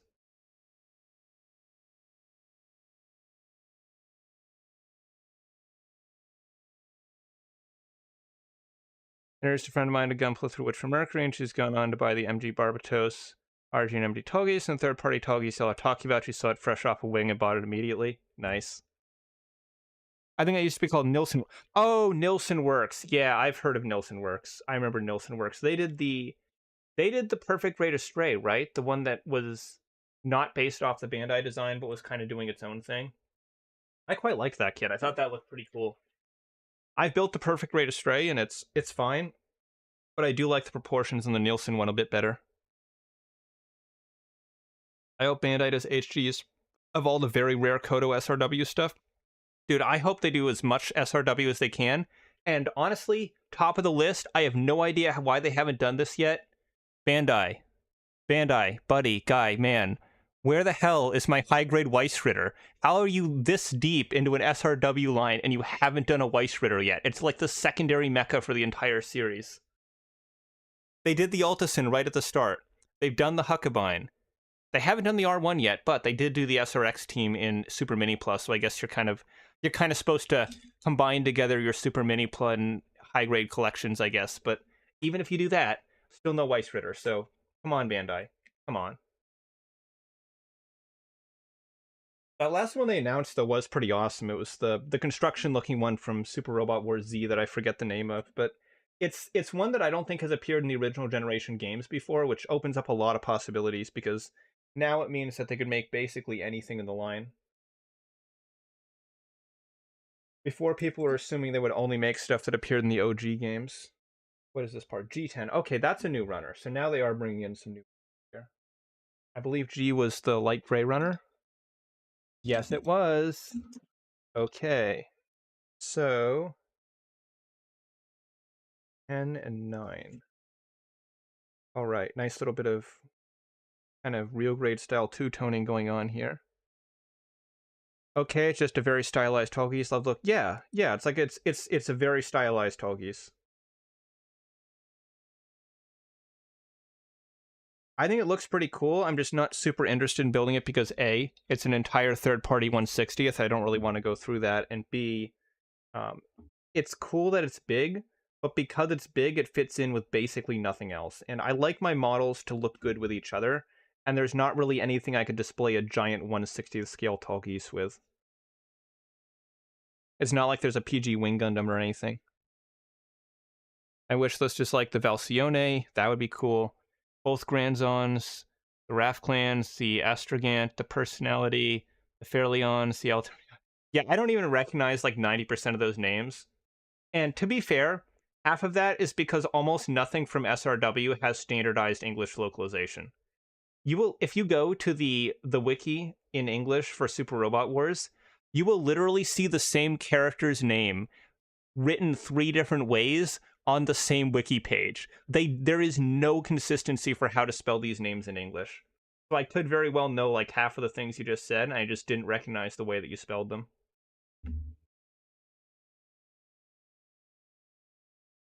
There's very few official pieces of media made for Super Robot Wars that label the characters' names in English. There is a PG Wing Riku, but it's the Wing Zero custom, and it's also not very good, and really old and crusty and clunky, and would probably look terrible next to the new Tallgeese. Speaking of non-Gunpla kits, I'm so stoked to see more AC kits down the line, especially since I've played through the full game recently. Nice. Yeah, it's a really cool game. Bandai's got their kits on the way.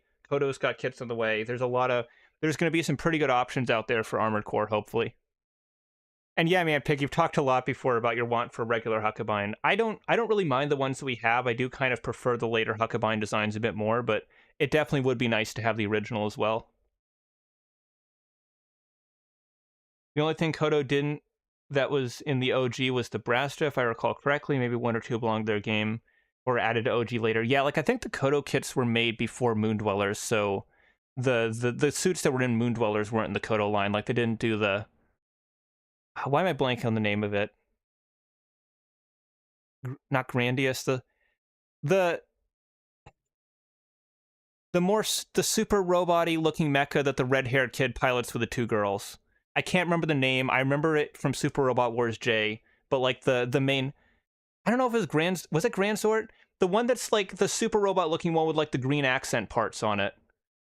I don't remember much of anything else about it, but I had Grand Teed, that was the name of it, Get Dat Cat. Yeah, I figured they didn't do the Grand Teed because I think that was added in Moondwellers to the OG line. There's our front skirts. Go ahead and pop these on.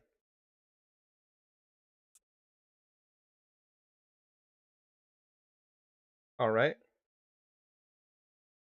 Let's go ahead and attach that to the waist.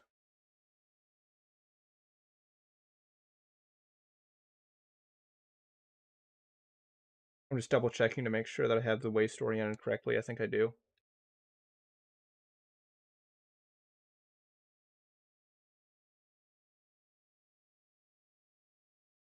I'm wondering if this frame is going to get reused for other models, because I'm noticing that some parts of it don't fit perfectly together. Like if you look at the frame here, you can see there's a bit of a gap between them. And those parts, as far as I can tell, they're pushed down all the way. Like that's all the way in. That's straight on the pegs. There's just kind of a misalignment between the pieces there. I think.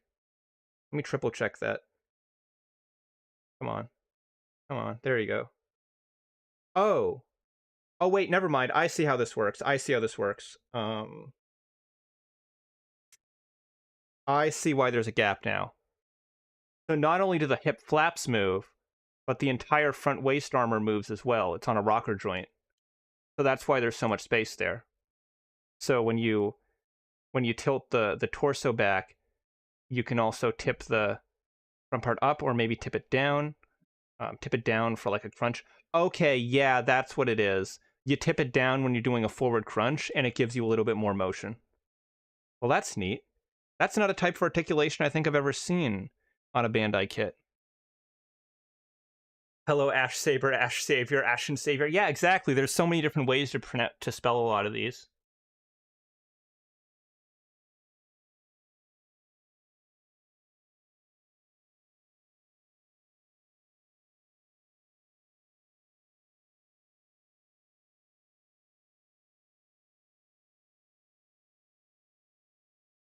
The Raft clans were released with Moondweller. They were the last ones. Okay, so they did just get up to Moondwellers.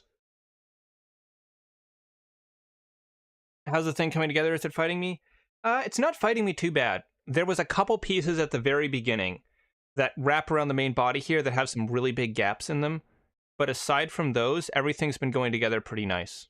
I've been pleasantly enjoying the build process so far. I think they could work on their runner layout a bit more. The numbers are kind of scattershot all over the place. Instead of like a nice, 1, 2, 3, 4, 5, 6, 7, you have like 1, 2, 3, 4, 5, 6, 7, 8. It kind of goes all over the place, and it makes it hard to find the pieces that you need. But aside from that, the actual the plastic quality, the fitment, the tolerances, it's all pretty decent. And yeah, the Linus, the detail in the underskirt here is quite nice. I'd say it's comparable to what you'd see on a master grade. And I do also like how it looks from the front, because the way they molded the parts, you get kind of these little, almost like built-in panel lines between the different segments of the armor, and it gives it quite a nice look. I do like that quite a lot.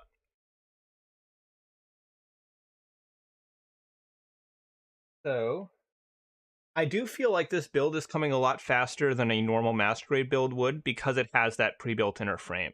And I think that pre-built inner frame is also helping offset some of the additional time spent during the build because of just the little bits of third-party weirdness. So I think that was a good move on their part to make the frame pre-assembled, because it helps them offset some of the jank.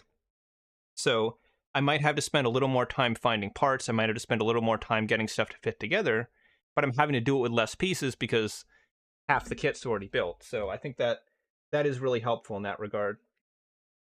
So now we got to do the back skirt armor. And that's starting with piece F24, which is this one right here.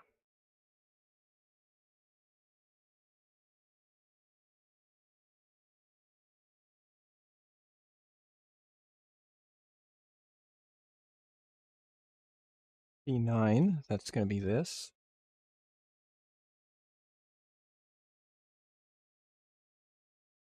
Also, they don't put a little line under the 6s and the 9s, so you can't tell which way they're oriented unless you compare them to the other numbers on the runner. D28, the blue runner.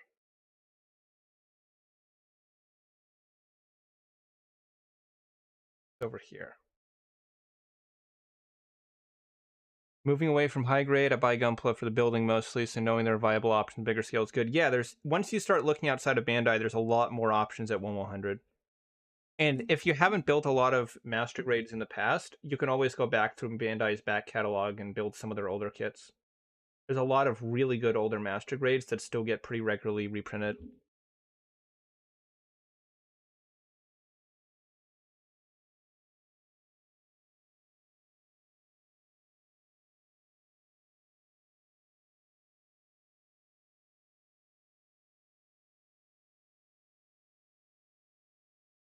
They've reprinted a few odds and ends recently and will be.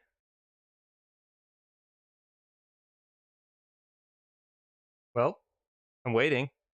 We're on the edge of our seats here. I've also no idea. Oh, you're talking about Bandai. Okay, I wasn't sure if you're talking about Bandai or Kotobukiya.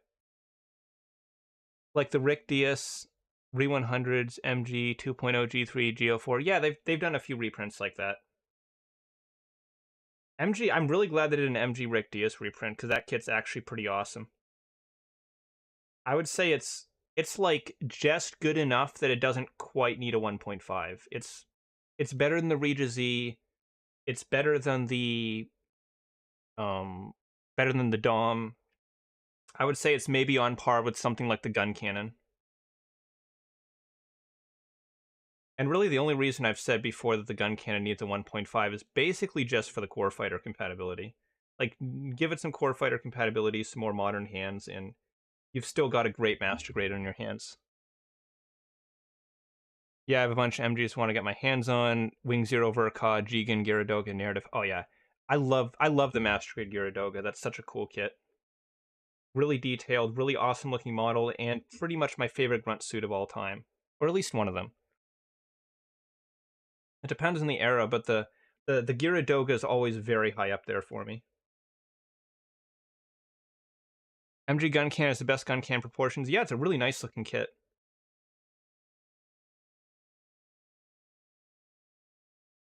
Gun can could use better elbows too. Yeah, yeah. There's little adjustments you could make to it, but for the most part, it's a pretty nice model. I also really like that it comes with both versions of the shoulder cannons, because that's not always a guarantee with gun cannon kits.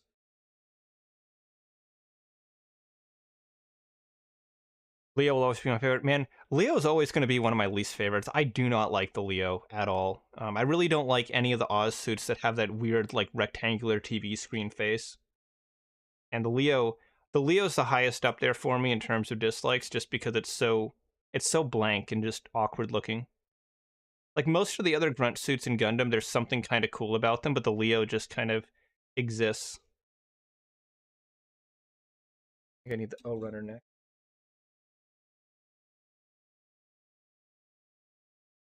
36 and 37. I like endearingly shitty designs, but not the Leo. Yeah, that seems to be where a lot of the Leo's appeal comes from. Is some people like that kind of design. I personally do not.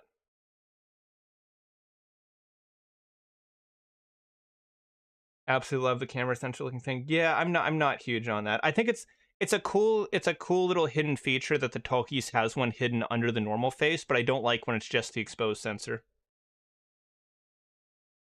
What do you F1 and F27?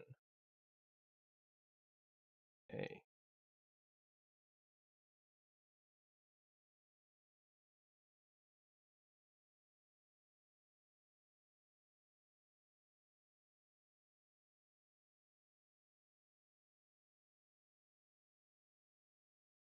I didn't like the Leo too much until I saw a Leo guy on the Gunpla Reddit. They look better the more of them you can fit in frame. Oh, you mean the guy that was army building them? Yeah, that guy's pretty crazy.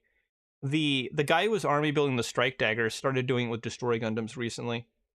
He's got like 6 of them.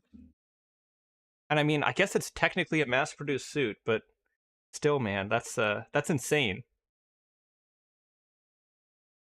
Just seeing an army of just completely snap-built strike daggers and dual Gundams just kind of just standing there, right? It looks like, because they're not like posed or anything, they're not in some sort of crazy diorama. It just looks like one of those displays that people do with the Lego Star Wars minifigures where they just have like 30 trillion stormtroopers.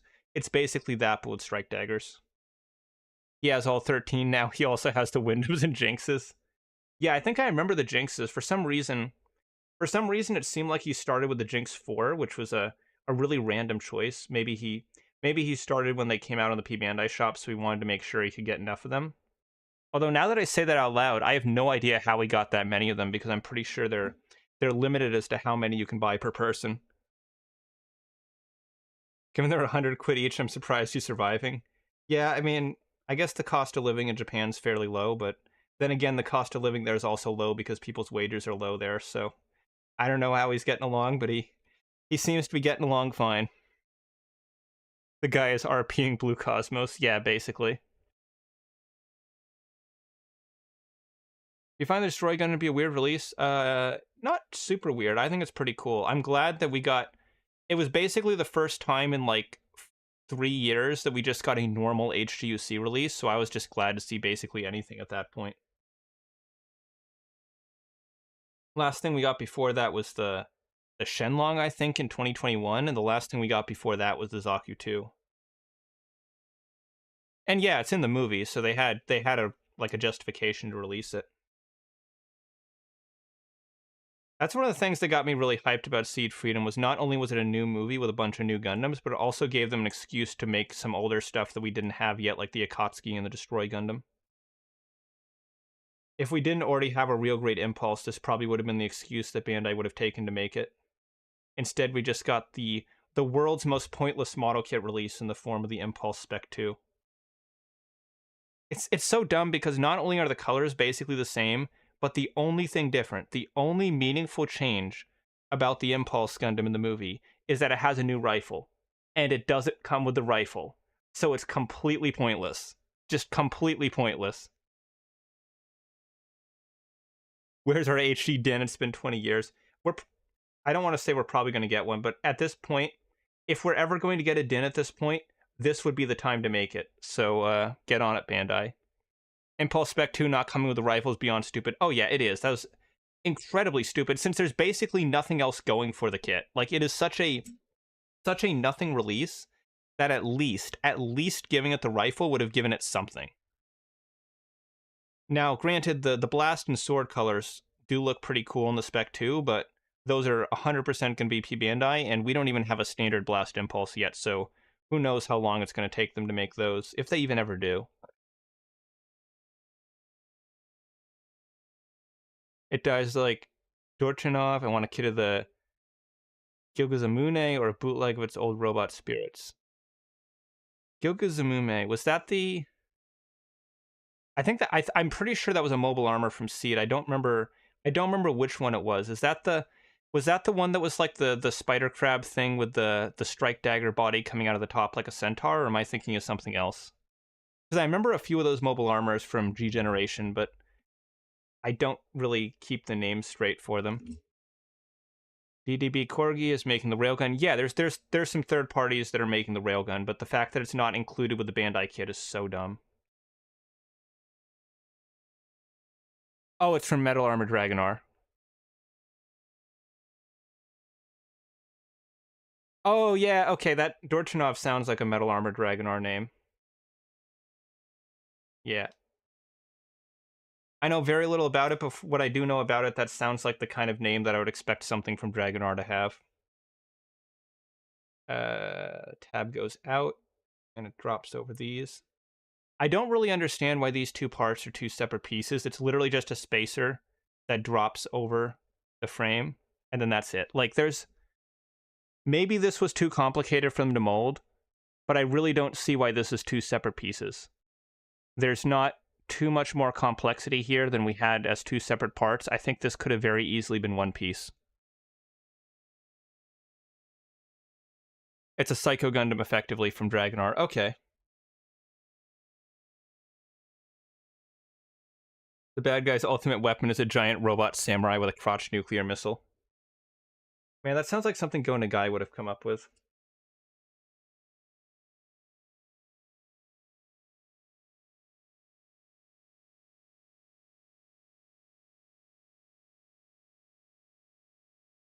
Wait, where's the other one? Here it is.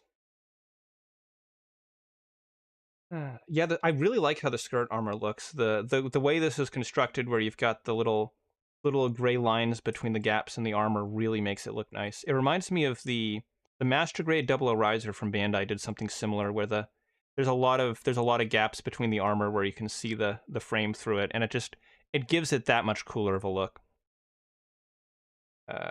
Where's the peg holes? There it is. So that goes there. That goes there. And the back skirt does not articulate the way the front does. It just kind of pushes on the back, but there we go. Nice blocky skirts in the back, a little more dynamic looking on the front. Both of them are articulated on ball joints. They seem pretty flexible. So that's nice. That's cool. Let's get working on those side skirts. Oh, the side skirts are just like 3 pieces. That'll go together fast. I just want a perfect Gundam and Zeong from Thunderbolt. That is never going to happen, but I feel like if you ever are going to see anything related to those, it's probably going to be resin kits.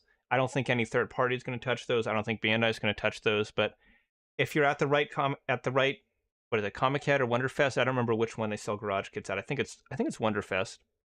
If you're at the right one at the right time, the one guy that made 12 of them to bring to the convention might be willing to sell you one. Sorry for being cynical, but imagine if Bandai releases a pack of 4 to 5 of those railguns and P Bandai like they did the G-Witch weapon. Honestly,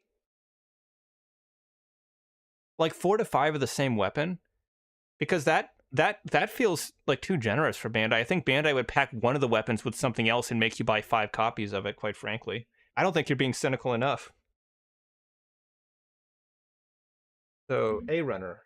A-Runner. Have we even used the A-Runner? I don't think so. I don't even remember what the A-Runner is anymore. G-Runner. N-Runner. F-Runner. A-Runner. Okay, it's this one.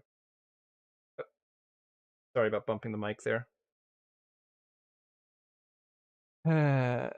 Never hope when it comes to Bandai. Yeah, exactly. I think this is the side skirt. 4. 3, 6. Okay, here's 4.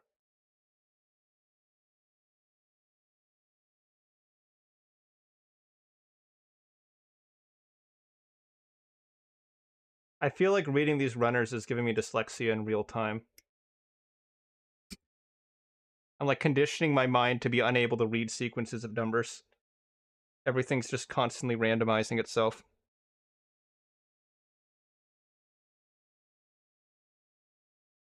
That's the J runner. It's hard to find the L runner because every single runner has the L in Sentinel capitalized, so they all look like the L runner. A, O, B. Are you an L runner? You're an L runner. Look at that. Look at that. There you are. Going in an HG Zagon. I've never heard of that mobile suit in my life. L4. There it is.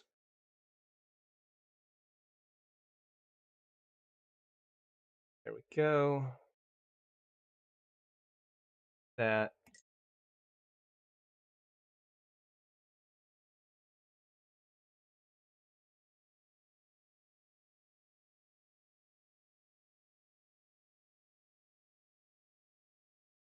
I gotta say, this is going a lot faster than I thought it was. I was not expecting to have the entirety of the torso done before the first 2 hours.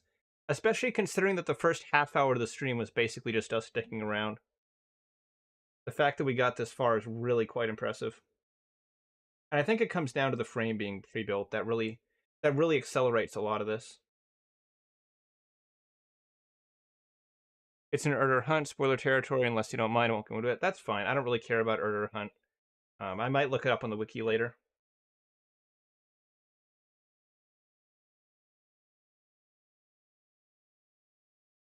And they will shut on us all the time, but then they'll put out some outstanding stuff every once in a while that makes it worth putting up with them. Yeah, pretty much. Pretty much.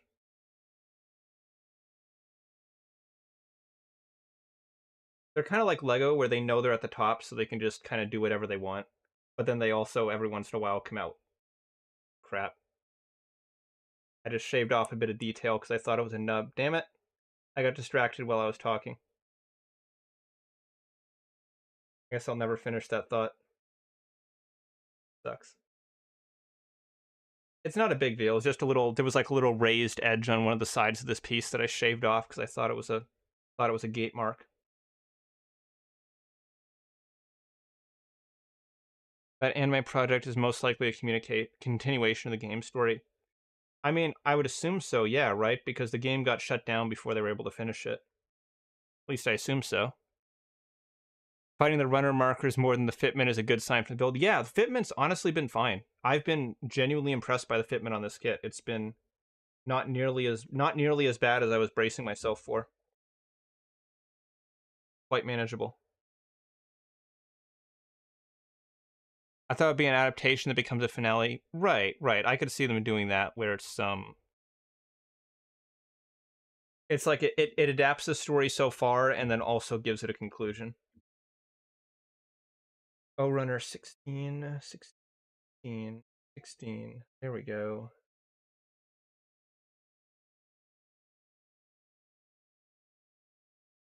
The game considers the story done on their part, but the plot isn't finished.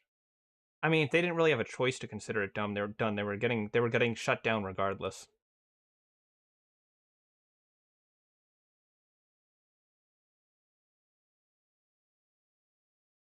I'm using E.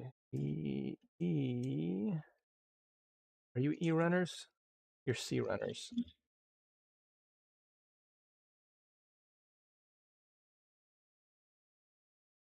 These are the E runners. They're starting to get a little more sporadic with their part placement now. Having to dig through the piles of runners a bit more. And again, sorry for bumping the mic. Every time I do that, it kind of... Oh, well, actually... Oh, my noise gate blocks it. Okay, cool. I guess it's not as bad as I thought.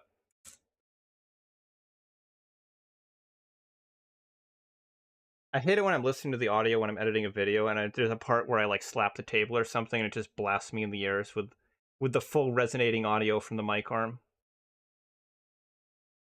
I apologize if I've been blown out anyone's ears every time I bump the mic.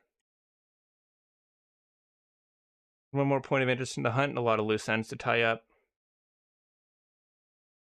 Not going to get the kits, but I don't hate the design. Oh, hey, Matt, welcome to the stream. The game was region locked, wasn't it? Yeah, I believe so. I don't think it got an English release. That was just for Japan. And maybe some other regions in Asia. But I don't even think it went that far because I'm pretty sure they would have translated into English if that was the case. I think it just stayed in Japan. Oh well. At least the OVA is going to give it some more visibility. Honestly, it's really impressive how long the IBO line lasted. Because remember, just to make some of you guys feel old, Iron Blooded Orphans came out in 2015. That was 9 years ago. 9 years ago. And just up until maybe 1 year ago, maybe 2 years ago at most, we were still fairly regularly getting new high-grade Iron Blooded Orphans kits at retail. They still kept that line going. They still kept the mobile game line, the mobile game going. That is like really crazy for a alternate universe Gundam series. They almost never do that. Double O didn't get stretched out for that long. Gundam Seed did, but that's because it's Gundam Seed. It's always going to be the exception. But like you look at how quickly they shut down the Witch from Mercury line and how basically immediately after the show ended, everything switched to P Bandai, and you compare it to IBO, it really is quite impressive what they were able to pull off there. Earlier this week, my pair of nippers I used for Gunpla broke, so I had to get a new pair ordered. Hopefully the Display 3.0s will last a long time. Yeah, I've heard good things about the Display nippers. I think my other pair of nippers might actually be Display. I'd have to go check them. But I have my God hands that I use right now, but I also have a backup pair that I'm pretty sure Display made.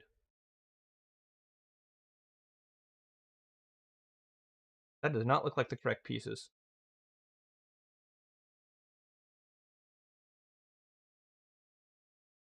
Display 3.0, debating getting one more. Yeah, I've heard they're decent. I've heard they're decent nippers. You go. Oh, you go this way. Okay. Okay. You go in there. I think G-Witch went P Bandai post Caliborn because no longer the currently airing thing. Yeah, that's pretty common. That's a pretty common thing to expect with a Gundam series, which is why it's so impressive that IBO went on for as long as it did. Because the show was only a couple seasons, and they just kept making those kits.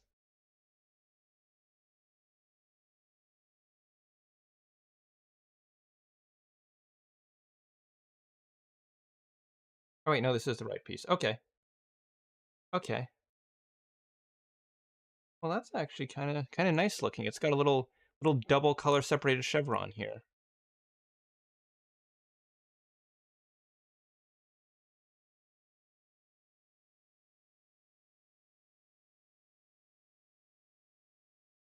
Clean up that edge. Not a nub or anything, just a little bit of flashing overhanging the edge. The flashing hasn't been too bad on these parts so far, but every once in a while you get a little piece that just got a little bit of extra plastic on the corner. That's excluding the Vanitas Heart releases. Jiraboshi second form and Otalinde were P Bandai. Yeah, but they were up until then they were still making retail kits for IBO. Not like the Sheet and Grays variants that got shoved into P Bandai while the show aired. Yeah, P Bandai kits while the show's airing isn't super surprising, but it's more so that like anything at all was coming out at retail after that. Like the like what didn't they like a couple years ago do like a Grays variant and a Valkyria variant as just regular retail kits out of nowhere? That was insane. Oh, these are supposed to go on after that. I see. I'm supposed to clip this down and then these go on over the top. Okay. I wonder what stores in there. Oh, you know what? I bet this is where you holster his pistols. Because he's got a pair of dual wielding pistols, and there's giant hollow spots inside the side skirts, so he's probably able to holster them in there. That's pretty cool.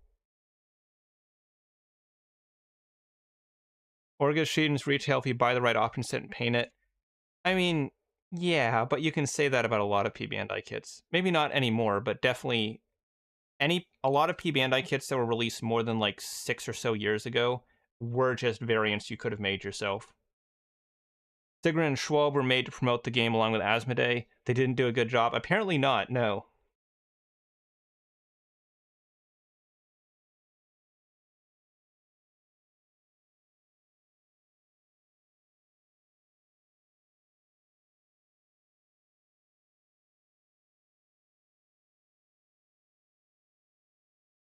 Man, speaking of promoting games, I wonder if we'll see more high grades from UC Engage. There's a lot of really interesting variants that are unique to that game, and I'm not just talking about different versions of the Engage Gundam. I mean, there's actually variants of some other mobile suits in the UC that are exclusive to Engage.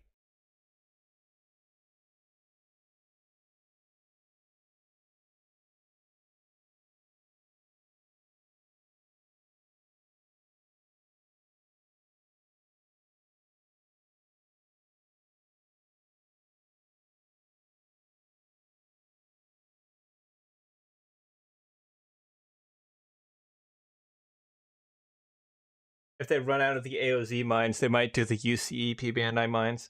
Man, they're never going to run out of the AOZ mines. They're just going to keep churning those out.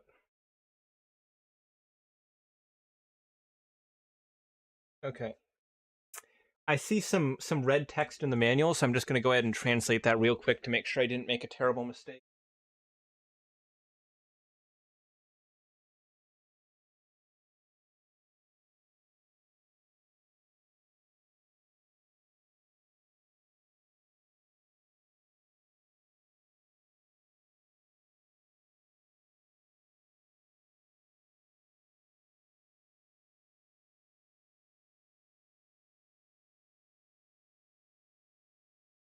gun bag. Oh, it's just explaining how they work. And yes, those are holsters. Okay.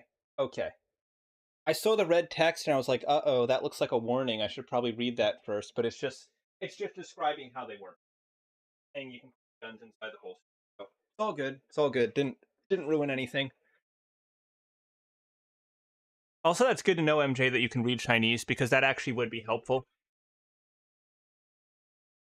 For example, if I read the Chinese at the bottom of the pictures of the gun vulva, I probably would have been able to figure out sooner that it was a resin kit.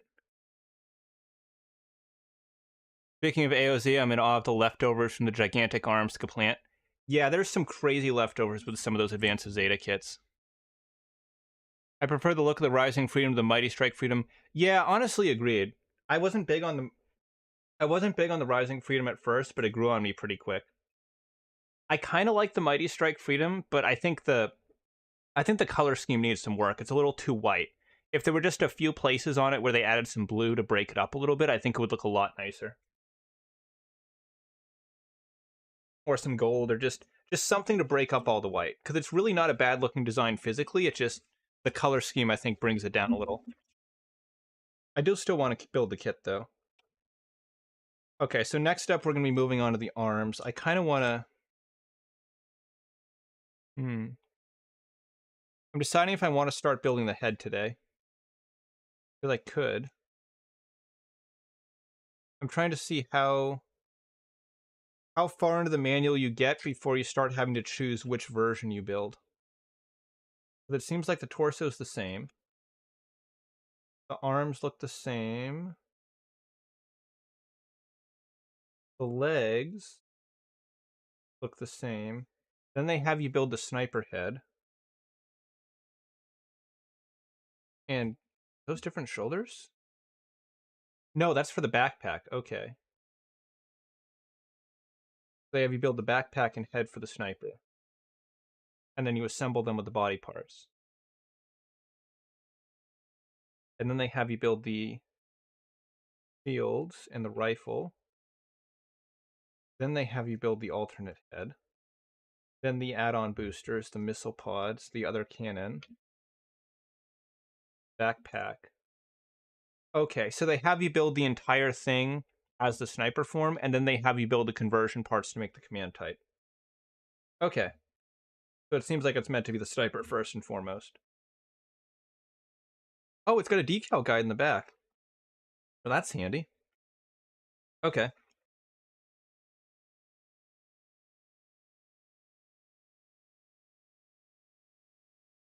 I like what the MSF can do, I just don't care for it very much. I would, however, buy Lacus Pilot Suit Figure Eye Standard. You know what? They're making a figure of her. Not like an action figure, but like a scale anime figurine. I believe it's in the Gundam Girls Generation line, but I remember seeing a teaser image for a scale figure of the pilot suit version of Lacus. So I think they pretty quickly picked up on the fact that that's a figure that a lot of people would want. They left over so many Hazel and Fruit 2 parts just for the shield boosters and subarms. Yeah, there's a lot of leftover parts in that kit. The Mighty Strike Freedom's white and pink trim symbolize Lacus, not just fun design choice, but interesting to think about. Yeah, I see why they did it. It's just, from a visual standpoint, I just don't think it looks quite as good as it could.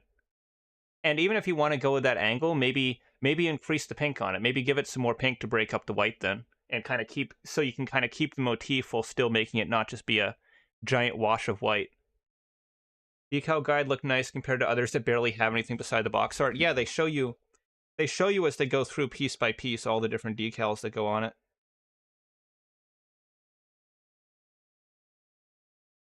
Let's take a look at what we've made so far.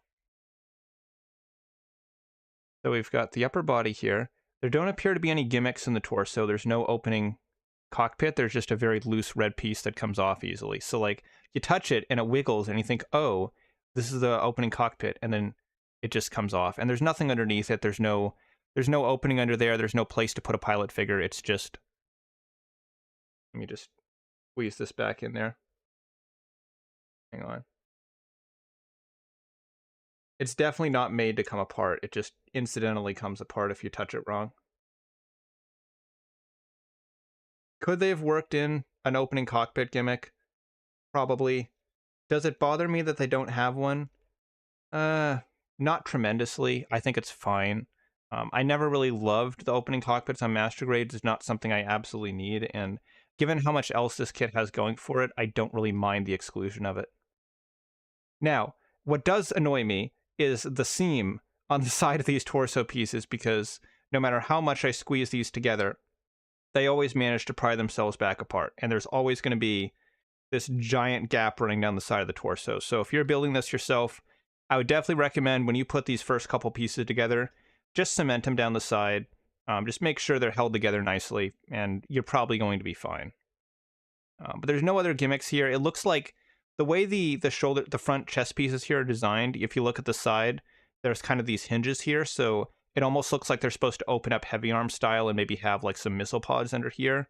That's not the case, though. It's just one solid piece. There's no hinges or latches or opening hatches anywhere. And yeah, it's not like they have a named character in there. The skirt armor is pretty nice. It's got a lot of mobility, a lot of flexibility. All these pieces come out like that. A lot of detail on the underside. The front of the waist also wiggles like that. It does have the standard drop-down hips. Articulation for the hips seems pretty standard here.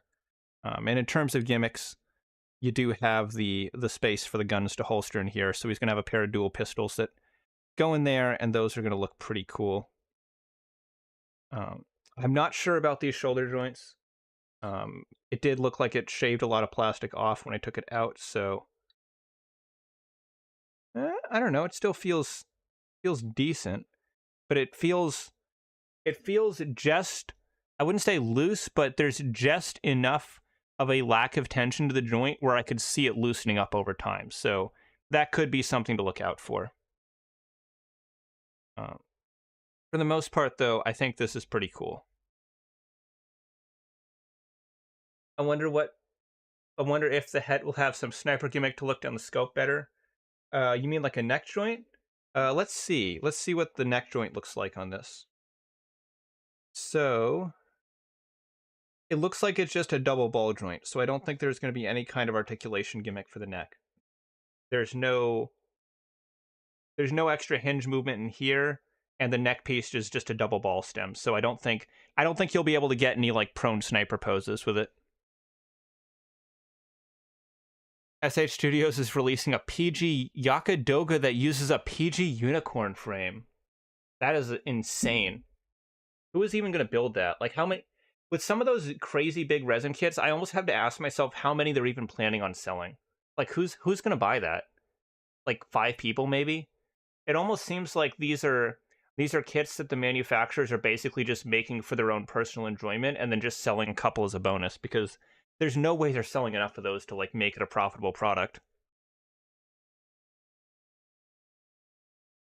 I know a guy, he buys a lot of them and doesn't build a lot of them. Yeah, I mean, that's pretty common. I've definitely seen people that have a lot of resin kits in their backlog and they just don't build them because building one resin kit takes like a year and a half. And I mean, yeah, that's how it works. Yeah, pretty much. I'm not surprised at all. One guy just wants this really cool 1/60th scale Gundam and he decides, hey, I've already made this one, I might as well sell a few more.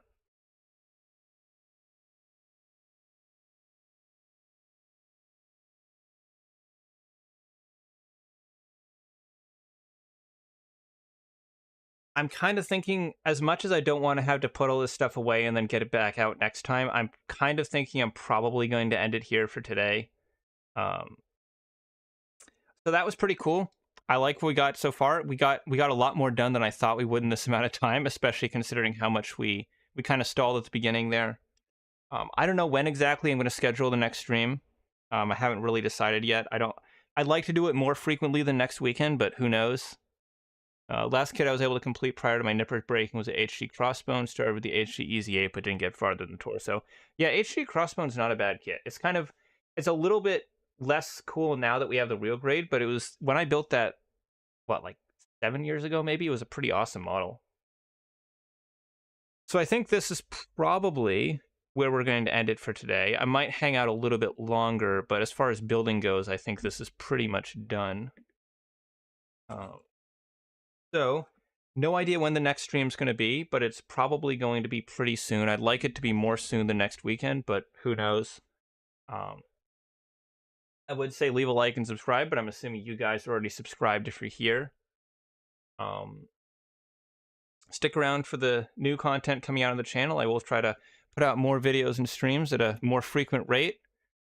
But for now, I'm Second Soundwave, and as always, I'll see you next time. Take care, guys.